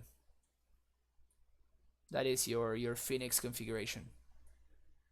Minus this 7 plus this 7. Today it was the most joyful day of this year. I had a great idea for a groundbreaking new tech for Amulet that could break Modern even more. I wrote down the list and everything fits perfectly. Then I discovered that Future Sight is not legal anymore. Future Sight is the card Future Sight. Okay, yeah. The card. I was like, yeah, but Future Sight is legal. In fact, right?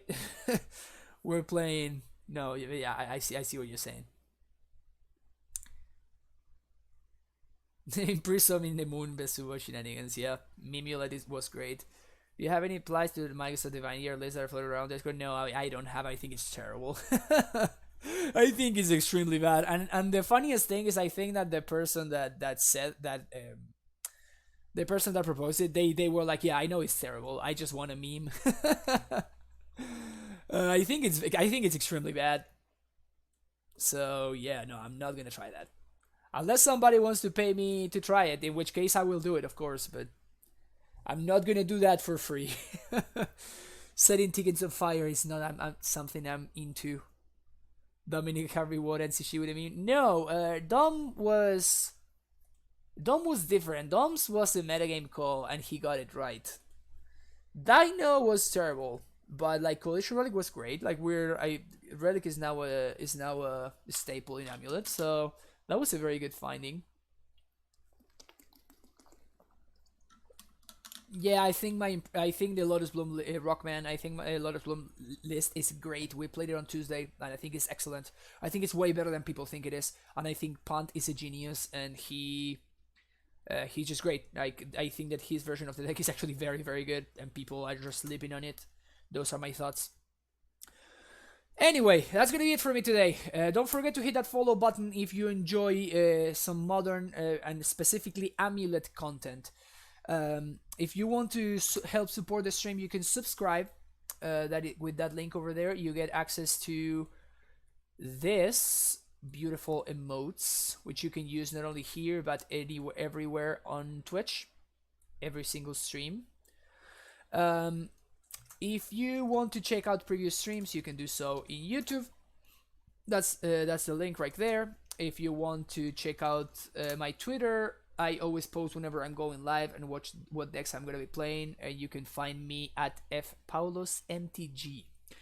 If you want to join the Amulet Discord, this is the place for you. That you can use the link over there. And finally, if you want to see your 75 play on stream, your 75 played on stream, or you simply enjoy the content and you want to, make a donation to the stream, it's always very, very appreciated. But any donation of $12 or with any donation of $12 or more, I will play whichever 75 you want to see played live on stream. This was our latest donation that we played. It was a ton of fun. We didn't do particularly well, but it was a lot of fun to play this deck. But yep, that's gonna be it for me. Hope you guys have an amazing weekend, and let's see who we can host or like raid, I guess. Ooh, Elfkid is playing Amulet. All right, let's go to Elfkid's stream. All right, see you guys over there. Have an amazing weekend, and I will see you soon. Bye bye.